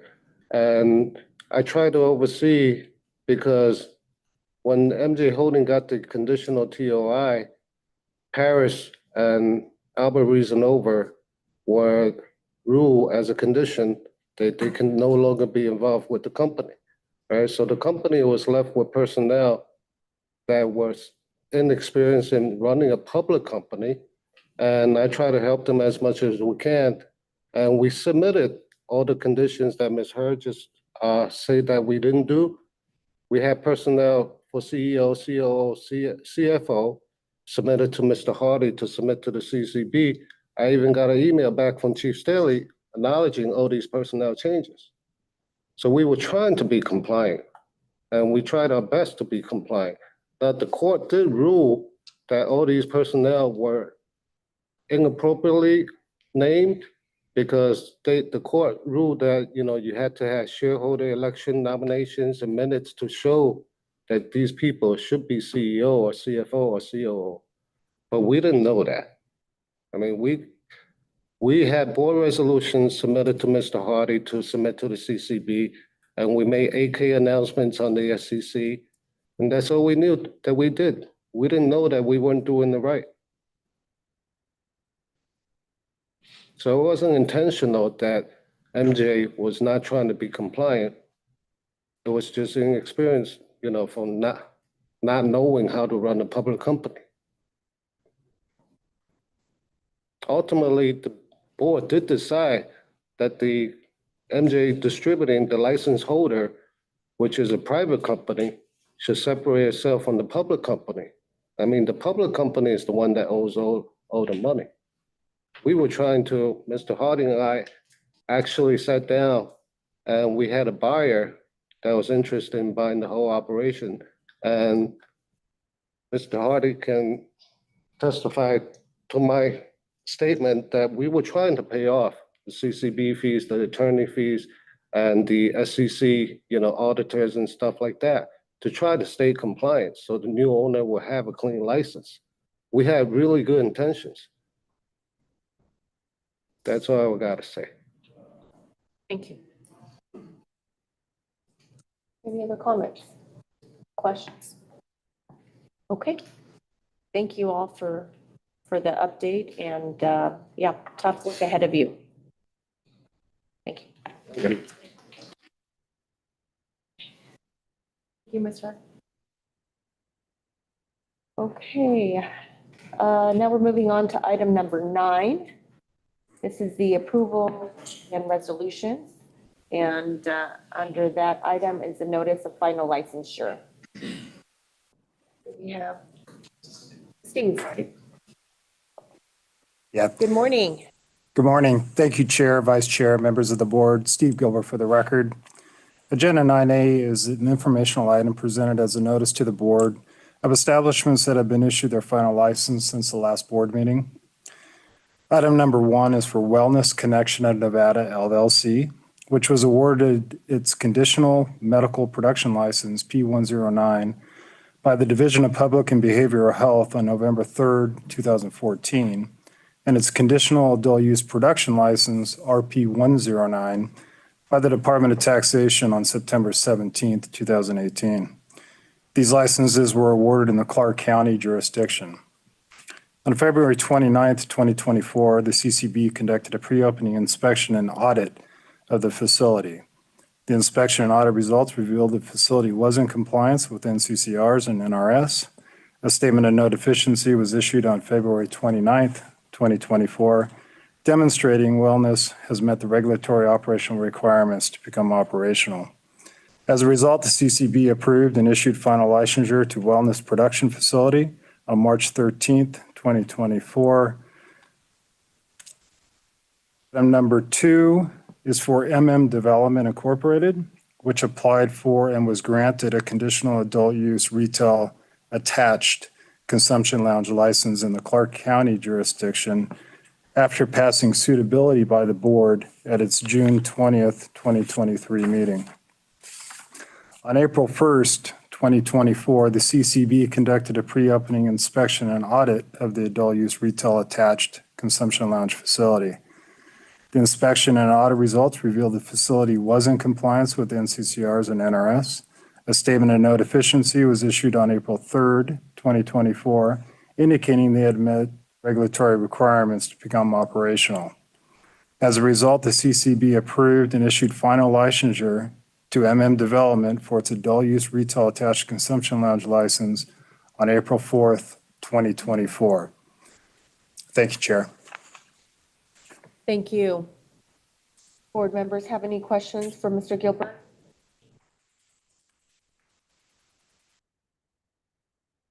No questions. Thank you very much. Okay, with that, we'll go ahead and go to item number 10. And these are the petitions. We have 2 petitions pursuant to Senate Bill 277, Section 4.5. Did we want to take a break, anybody, before we go to the first item? Just a couple of minutes? Okay, we'll go ahead and do a couple of minutes before we go to this first petition. We have to close that too, Chair. The first one. The first one is open, right? Don Kuski will be closed, correct? Oh, we taking Timothy Roberts first? Okay. Should we flip-flop them? I'm sorry, I have Timothy Roberts first. Oh, okay. Don. Oh, am I? You can flip them. I can flip them, however. Yeah, we'll go ahead and do the open one first. Okay, that sounds good. Unless something changes, let me know, but otherwise we'll just take like a 3-minute break. Okay, thank you. 1 minute and 37 seconds. I'm gonna time you.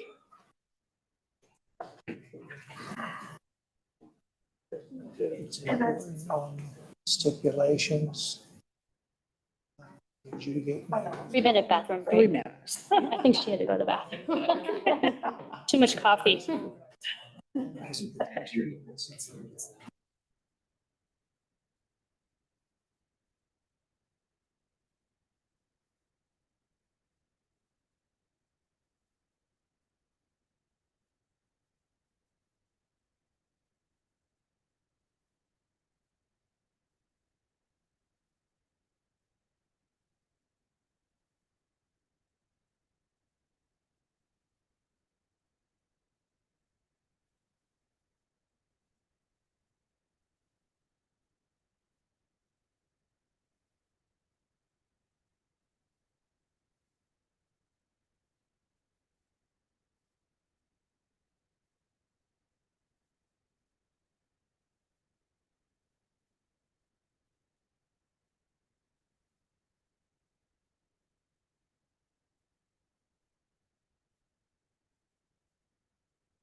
really.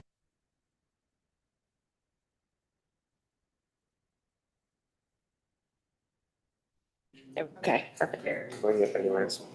Okay. I'm gonna go back on the record for today's agenda, which is April 18th, 2024, CCB board, or CCB monthly meeting. And next on the agenda, we have item 10.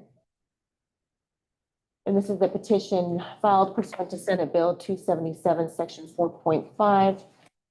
And our first applicant is Timothy Roberts. Do we need any discussion prior to from that or anybody? Nope. Okay. So this is a petition filed by Mr. Timothy Roberts. This is an item for possible action. We're having it in an open forum, so we don't have to open or close to take our vote. Mr. Roberts, you have an affirmative presentation for us? Before Yes. Mr. Roberts would note for the record that he waived Oh, yes, thank you. his right for a closed meeting. If you could state on the record that you waived your right for a closed meeting because of your criminal record. Okay. Yes, you did. Timothy Roberts for the record. And I did waive my right for a closed hearing. I'd rather have an open hearing because I work better in those forums and honesty is my policy. Morning, Ex-Executive Director, Honorable Douglas, Chair, Vice Chair, board members. Thank you for seeing me today. I'm sure you've all read my petition. I don't really have much to add. I absolutely love this industry. I'm part of the Chamber of Cannabis. I speak at the Cannabis Compliance Board when I find it necessary. I run the Homeless Homegrown Project. And my son is a medical marijuana patient who has seizures from his traumatic brain injury. And I'm his sole caretaker. I'm worried about him right now. He's 22, almost 23, presents about 15, 14, depending on his seizure cycles. And this is what brought me to cannabis after I got out of prison. I have post-traumatic stress disorder from prison. I did 12 years. And then my son had this fall, and I got to talking to my parole officer and my doctor, and they recommended that I use medical marijuana. And it's been an absolute boon in my life. It's helped me so much. It took my ability away from me. The PTSD made it impossible for me to get a job or work or be around people. But as soon as I started using cannabis, it eased it off. It eased it off through therapy. I've been in therapy for 15 years. It changed my whole persona. And I immediately joined Meetup and got in groups and joined the Chamber of Cannabis and was able to become employed. And it just changed my life. It really did. I just love this industry. And so I'm hoping that the Cannabis Compliance Board will see it in their hearts to give me an agent card.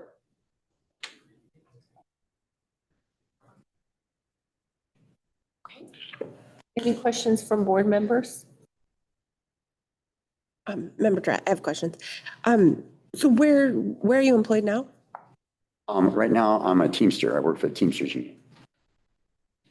So you're able to consume medical marijuana on parole? Yes. How often do you have to check in with the parole officer? At this level, I've been on parole for a long time, and I live right next to a park, and I'm really low level, so he just comes and sees me once a month. Once a month? And they check out my cannabis grow, and they make sure I'm in compliance. kind of like a checking up on me thing, But that's it, just once a month. Did you consider maybe getting any letters of support? Because it seems like you have a lot of support, the Chamber of Cannabis and maybe even your parole officer and your employer. Did you think about that or just maybe not even consider? Not being familiar with court proceedings, I didn't know it was a necessity. Right. I have a lot of stuff. I graduated from the Hope for Prisoners program when I was released from prison. And it's a really intensive 18-month course that teaches inmates how to reintegrate into society and achieve even higher. And that's why I'm here today wearing a suit, because I no longer see what I did 29 years ago as what my factors for my life are. My factors now are my education, my experience, and my willingness to be honest and come forward and address the issues. A couple more questions. So the Hope for Prisoners, even maybe John Wander may support your actions today, right? So I wonder. No, he can't. John Ponder can't do that. Hope for Prisoners can't support me in the cannabis because they're federally funded, so they cannot support me in any way in that. Okay. Okay. But if it's letters of, I'm not sure what you were calling it. It was just an idea. I don't know because if the vote's going to happen today, I don't know if it would. A little too late. I'm just curious. And I thought of that, what can I present? That's what I didn't know, because in court, I've been in court a lot of times fighting my own case. I've represented myself in court, but I didn't have anything to bring but NRS statutes. And I was in handcuffs and belly chains, so I really didn't have much to bring to court. When is the most recent conviction? I believe it was I was arrested in 2008. It was 13 years after the crime they came and arrested me. I just did 12 years in prison. The final conviction after they overturned my case and then reduced my sentence and fixed everything was in 2014. Okay, thank you.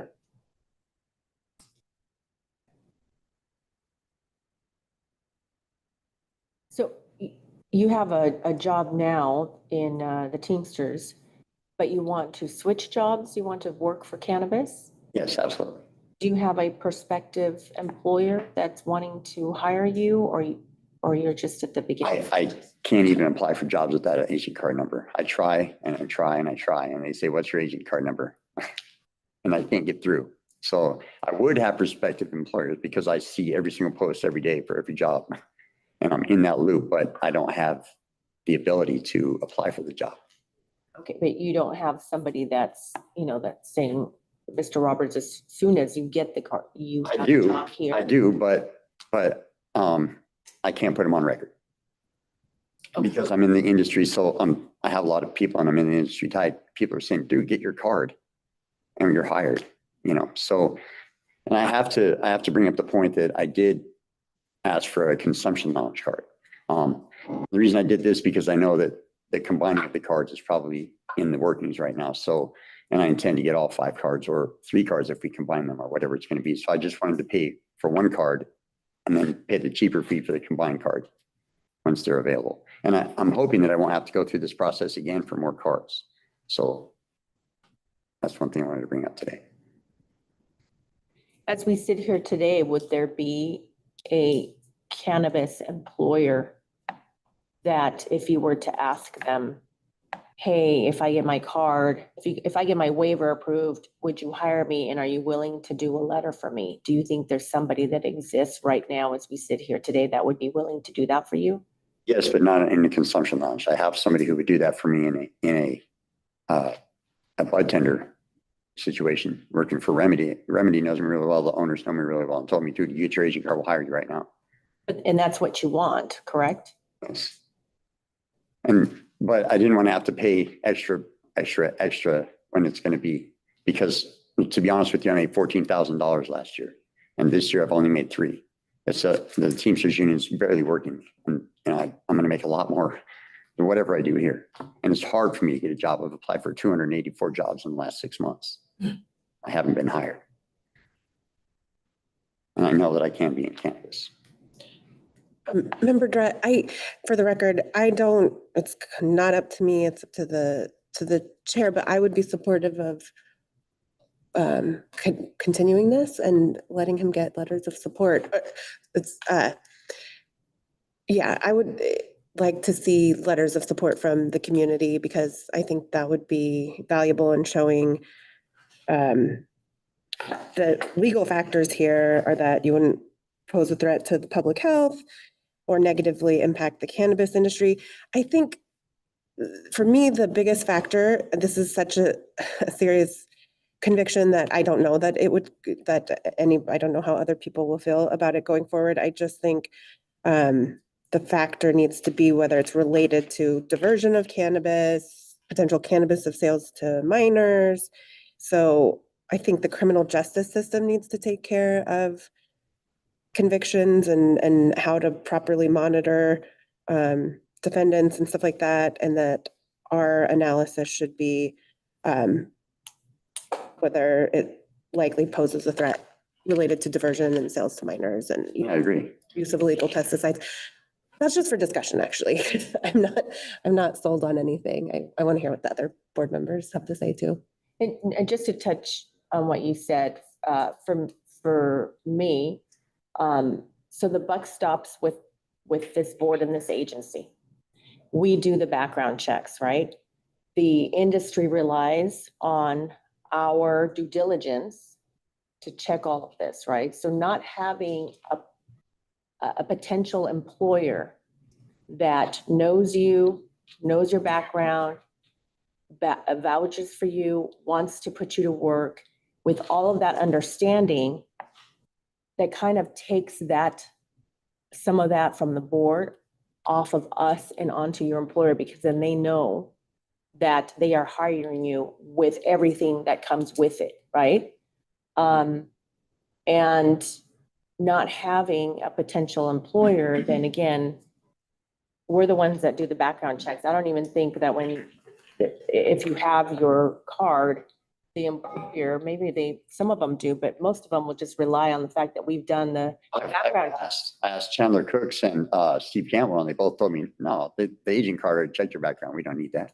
Exactly. No. So we check the background, we do the due diligence, and not having an employer say to us, hey, we're good, we're gonna hire him, we want him with everything that comes with it. I like that. I like that a lot, because that gives me the opportunity to bring up this subject. Is it possible then, if we're looking at looking at this again down the line, probably at the next meeting or whatever, so we can change my application to bud tender, because then I can go get that letter. Because I can't in the consumption lounge. There's only 3 consumption lounges open in the state right now, and I'm not in tight with those people. But if I can change from being, it's just going to cost me more money in the long run, and I see that. But I'd be able to go to Remedy and get that letter. I'd be able to get that letter from Silver Sage Wellness. Let's see what the other board members think, because it's a new thing. Take a vote on whatever we do here. Member Douglas, for the record, I would ask if staff knows or if they can investigate whether we can limit the nature of a license, not the card rather, within, as he's requesting, because it does make a big difference. Or whether we're just one size fits all in terms of. So Justice Card. Douglas, Deputy Attorney General Tony Grassi, I don't have it in front of me, but I know that the new legislation allows the board to put whatever conditions it wants on the waiver application into each individual applicant. Fits really well. It fits well. So the waiver is for any job in the industry, right? The card is for any job in the industry. That's what my concern, whether we can limit that he could only work in this one area only, not just he has a card, so he's eligible for anything the employer wants to give him. Again, Tony Grassi, for the record, again, reading the statute, and I don't have it in front of me, but my recollection of statute, you are allowed to put conditions on this approval of this request. Probably time conditions as well. Sure. Member Dredd, I just want to speak to that. I read the statute and saw the conditions, and I just, for discussion purposes, thought that would be a great way to deal with it. Maybe 1 year, come back for a status check, but then I don't think we want to become the babysitters of all the employees. So that's my thought process. If you don't mind, when I was proposing the pathway for the agent card, I brought up a time period or maybe some more weight held on, a felon trying to get their card, for the same purposes. There's a lot of weight behind this. I'm bringing a lot of weight to this board, and I know that. And that's why I'm willing to accept some of the weight back myself. And I don't mind any stipulations or limitations, as long as they're not permanent, as long as I can prove myself in the industry and become a permanent fixture, because I don't want to be limited on how much money I can make. I don't want to be stuck just being a bartender and not being able to get a car and move forward in the industry forever. So I'm hoping that if we put a limitation on any sort of card for me, that it is, I can prove myself in time. Member Drat, I would just take what you can get. I would be supportive of asking him to have an employer step forward, and like the chair said, I completely agree with that. Put the responsibility on them. If we grant this and we don't know what's happening from there, it probably causes more anxiety. But if there's an employer willing to step up and say, this is now my responsibility, I think that would provide more comfort. I do have the regulatory language handy if anybody wants me to read it. If you could, Mr. Rath, just so it's Sure. fresh in our minds. It's section 4.5 of SB 277, subsection 4. The board may impose any conditions and limitations on the granting of an exemption pursuant to this section as the board determines necessary to preserve the public health and safety or mitigate the impact of the granting of the exemption on the cannabis industry in the state. Such conditions and limitations may include, without limitation, conditions and limitations on the conduct of the petitioner in the cannabis industry in the state and the cannabis-related activities in which the petitioner is authorized to engage. So I'm sorry to interrupt, but I had it handy, so I wanted to give it to you. I think that allows you to pretty much put any limitations on it should you grant it. Thank you. Additional questions or comments? I believe we can confirm with Chief Gilbert as well, but I believe agent cards are specific to cultivation, production, dispensary. Chief Gilbert, is that correct? Yeah, that's correct. Current statute requires the CCB to issue by category.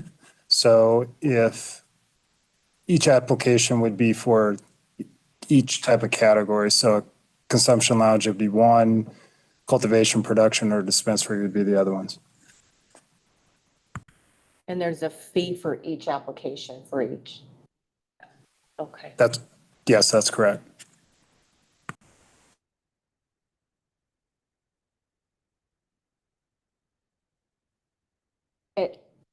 At this point, for me, I would not feel comfortable approving a waiver without having an actual employer that's ready to hire you and will take on that responsibility.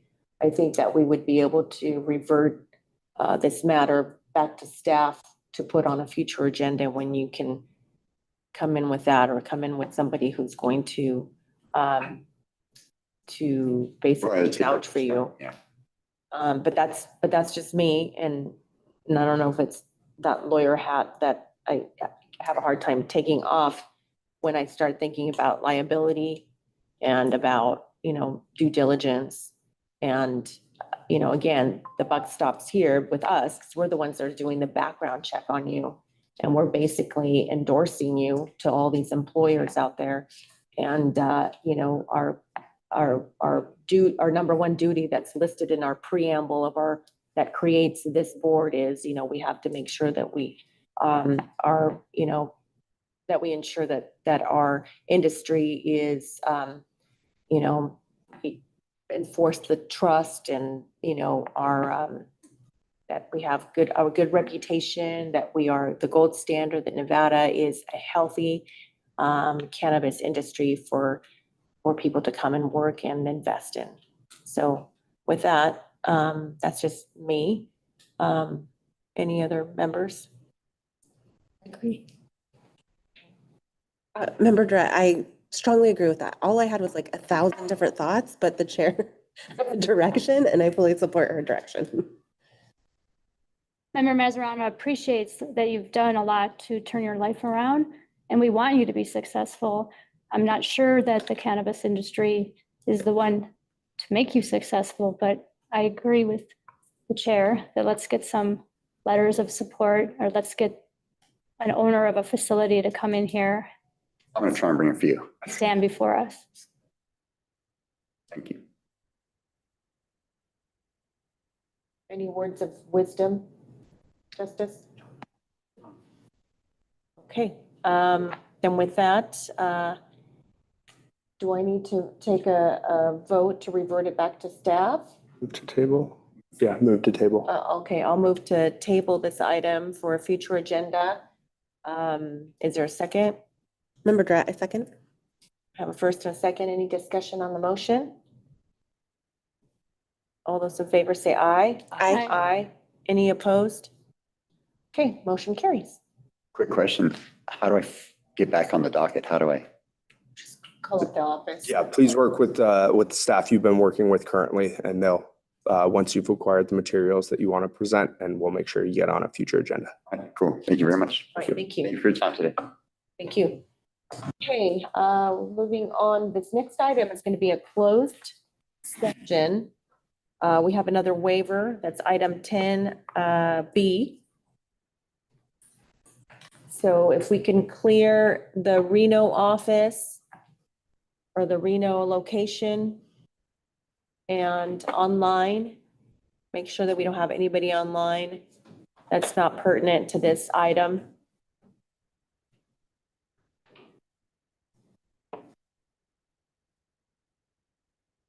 I ask you all to step outside. You just need to close this section of the hearing.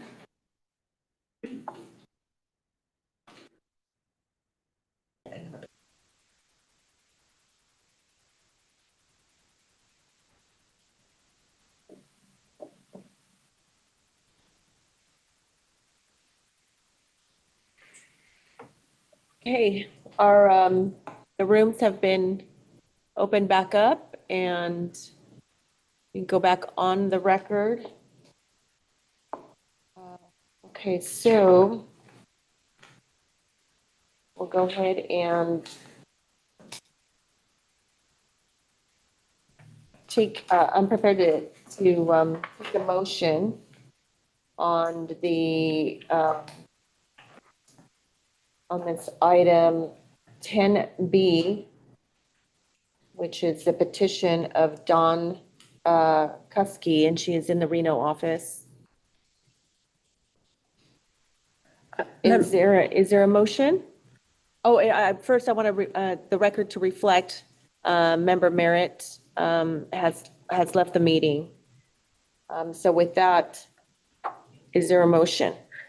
Member Drat, I move to approve the exemption upon the conditions that, one, a letter is submitted from HR stating that your employment is still available, HR or an owner or manager, that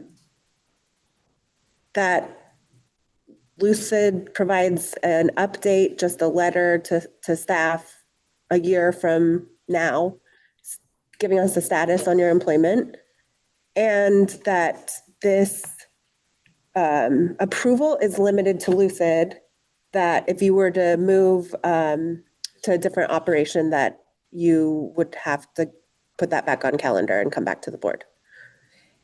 And actually, I'll throw in another one, that you would be required to update the board if there was any criminal activity going forward. Of course. Congratulations on everything else. Thank you very much. I appreciate that.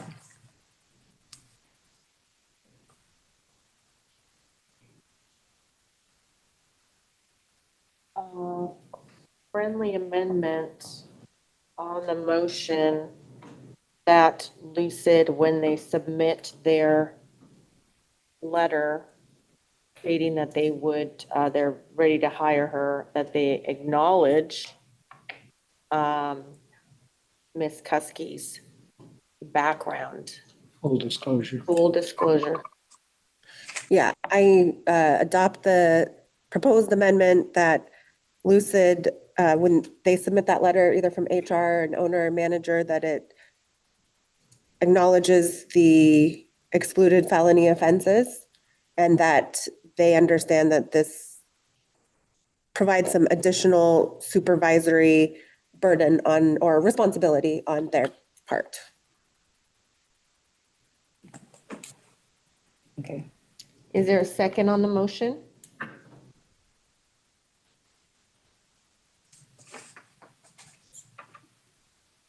Member Douglas, I'll second. We have a first and a second. Any discussion on the motion?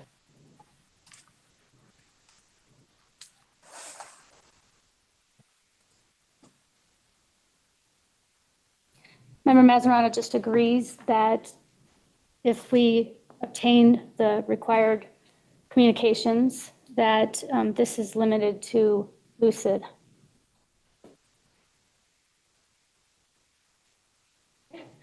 We have a first, a second. We've had discussion. All those in favor signify by saying aye. Aye. Aye. Any opposed? Motion carries. Thank you so much, and we look forward to getting that letter ASAP because your approval is conditioned on that. Okay, so as soon as you guys receive that, whether it's today or tomorrow, then I can start working once you guys receive that? And as Or long as once you review it? Right, and as long as it complies with what we asked for, which is their, the full disclosure that they have reviewed your background, they're in agreement, they are fine with it. Yeah, you have to hear, once staff acknowledges that it complies with the conditions. Agreed. I wrote down a little note over here, so everything that you guys want to see in it, and I will get that, as soon as I walk out the door, I'll get that over to HR and see if they can hopefully get it back to you guys today so I can get back to work. Okay, thank you and good luck. Thank you very much for your time. I appreciate it. Thank you. Thank you. Okay, that concludes our petition items. We're going now to item 11, which is the briefing from the executive director. Morning, everyone. Thank you, as always, Chair, for the time to make these brief remarks. Executive Director James Hum, for the record. Previous meeting, you had asked for a briefing from the CAC subcommittee on rescheduling, descheduling. So I have asked Ashley Balducci to join us as she was the chair of that subcommittee. Just wanted to express our sincere and heartfelt thank you to Ashley. She's joining us in a strictly volunteer capacity, not in her official role as a civil senior deputy or deputy district attorney. She's kind enough to take time out of her busy schedule to help us with this. So again, Ashley, we thank you again for all of your hard work on this, all of your volunteer work, again, in this capacity. And so with that, I will turn it over to Ashley for a brief presentation to kind of outline the process that she took and then to give a quick overview of the report. Thank you, Ashley. Thank you, Executive Director Hum. Good morning, Chair, members of the board. Before I go into the report, I wanted to take the time to thank the subcommittee members on federal rescheduling, descheduling, who volunteered their personal time and expertise to the study and the report. I truly appreciate the members' participation and contribution. As you all are aware, after the passage of Senate Bill 277, the subcommittee had only a couple of months to conduct the study and prepare a report for the Cannabis Advisory Commission's consideration, vote, and subsequent transmittal to the Nevada legislature on or before March 1st, 2024. The subcommittee held 7 public meetings in total and had various guest speakers attend the subcommittee meetings to assist in the study, including the bill sponsor for Senate Bill 277. The subcommittee appreciates the time and expertise of the guest speakers, who included Howard Sklamberg, the former Deputy Commissioner of the FDA, Shane Pennington, an attorney and partner at Porter Wright LLP, and Dr. Jillian Schauer, the Executive Director of CANRA. The subcommittee held 7 meetings because it wanted to give the public ample opportunity to make comment, We also wanted to hear from the bill sponsor to ensure the study and report met the mandates of Senate Bill 277. Prior to the final meeting and the vote on the report by the subcommittee published a draft report that was discussed in a public meeting as well. The final report is intended to give an overview of the federal and state scheduling processes, and then delves into topics potentially affected by either rescheduling or descheduling of cannabis on a federal and state level.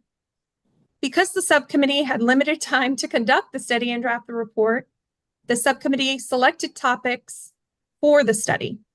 For the topics that the subcommittee did not have an opportunity to explore, the subcommittee recommended future studies. The report focuses on 3 potential scenarios: federal descheduling of cannabis by Congress, administrative federal rescheduling of cannabis to a Scheduled 3 controlled substance, and descheduling of cannabis from the state's Uniform Controlled Substances Act. The potential effects studied were banking, taxes, insurance, research, and criminal justice reform. The report outlines the potential effects the 3 potential scenarios would have on these select topics, with particular attention to federal and Nevada law.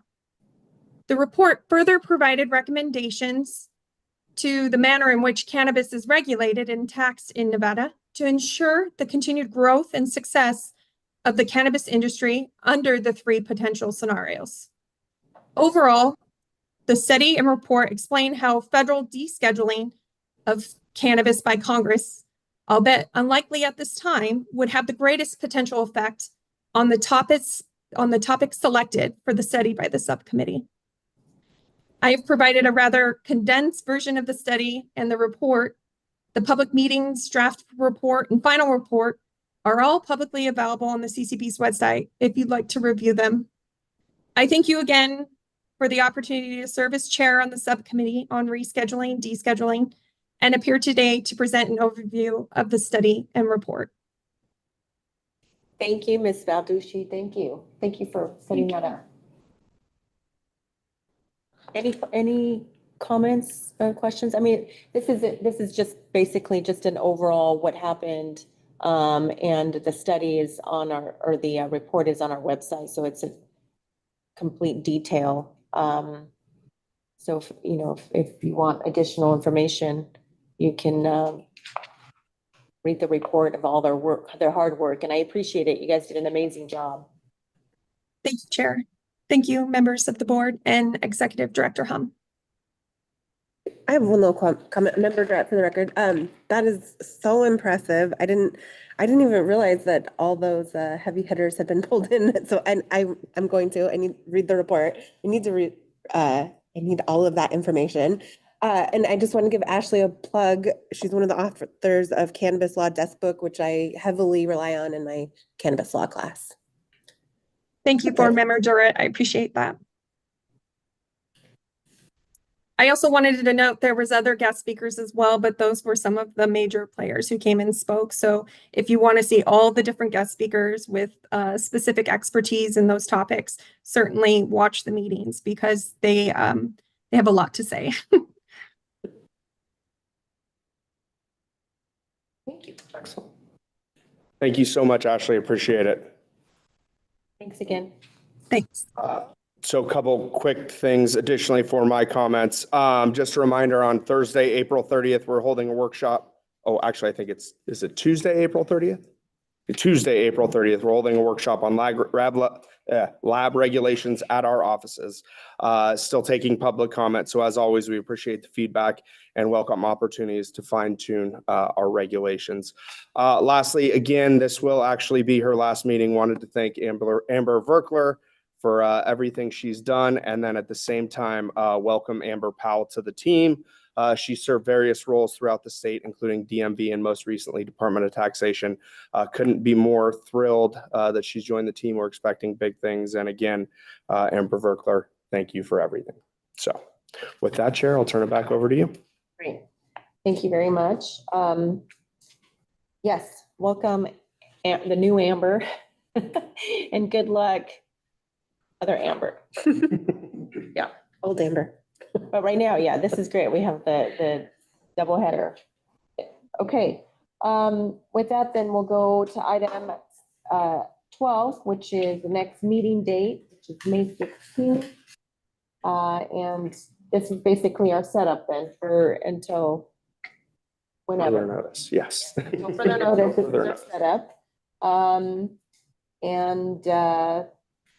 Item 8 is future agenda items. This is a for discussion only item. Anything from the board members with regard to future agenda items? Okay, I know we've got legislative session coming up, so I would imagine after this summer, we'll have lots of future agenda items. And then we'll go on to public comment. And again, same comment I made at the first public comment, and that is that public comment is limited to 3 minutes only per person. And you cannot give your 3 minutes to another person so that they can stack their comments. So with that, we have, did we have to do the disclosure for the online and where to call? Nope. Okay. So now we've got public comment in the south. Anyone with public comment in the south, come up to the front and just state for the record your name. And so that our court reporter can have your name correctly. And we'll have 3 minutes tops. Welcome. Hi, my name is Gerardo Gonzalez. I represent Talking and Token. It's a consumer and just people in the industry to have an Instagram page. I had something to say earlier, but I wanted to change it. Member Direct, your opinion about getting those letters and helping people get into the industry, that was awesome. Thank you for doing that. It's an open conversation we've always had with fellow people that we know. So just giving them that opportunity to see, like you had mentioned yourself, see if this is the industry you want to be in, take that chance, take that risk. If it can make you money, that's great. If not, at least you had the chance to get your feet wet in the water. I think that's what a lot of people in the East Coast and other states see, especially with the Last Prisoner Project. Another reason for people put their eyes on Nevada, on the shine that we can bring and help the people in past lives kind of be in here and see what it's about to be on this side of the wall, which is totally different, but it's a great education. And thank you guys for opening the door all the time. We had some new people come in, check out the CCB meeting. They were very impressed. And so hopefully more people watching, they come down or do public comments because it's very important. And again, thank you for that. Appreciate that. You guys enjoy your day. Thank you, you too. Okay, additional public comment in the south.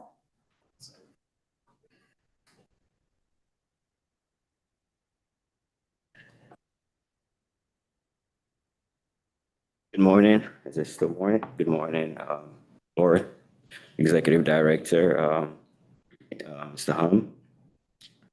My name is Timothy Ellie Otto, for the record. And I just had some few issues that I had still wanted to address. Unfortunately, it's still something that we're hoping to basically change in terms of accountability and taking full responsibility and opening up the opportunity pool for, just to give each and everybody an equal opportunity in this industry is just something that we're always going to keep fighting for. And that being said, I'd like to state that I had the pleasure of attending an event. I believe it was co-hosted by the Chamber of Cannabis and also the MCBA, if I'm not mistaken. And at that meeting, Mr. Executive Director James Hum was present.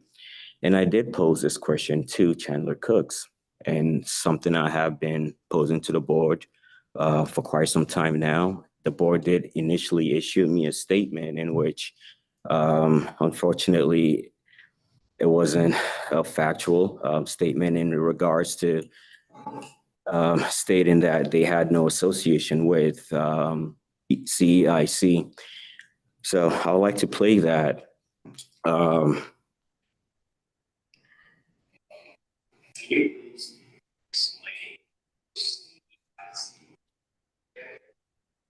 In which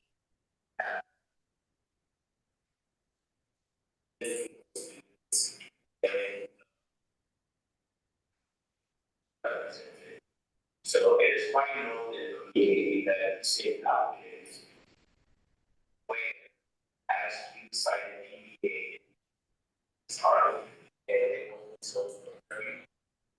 So briefly, just due to the shortage of time, Chandler was approached by me and another individual.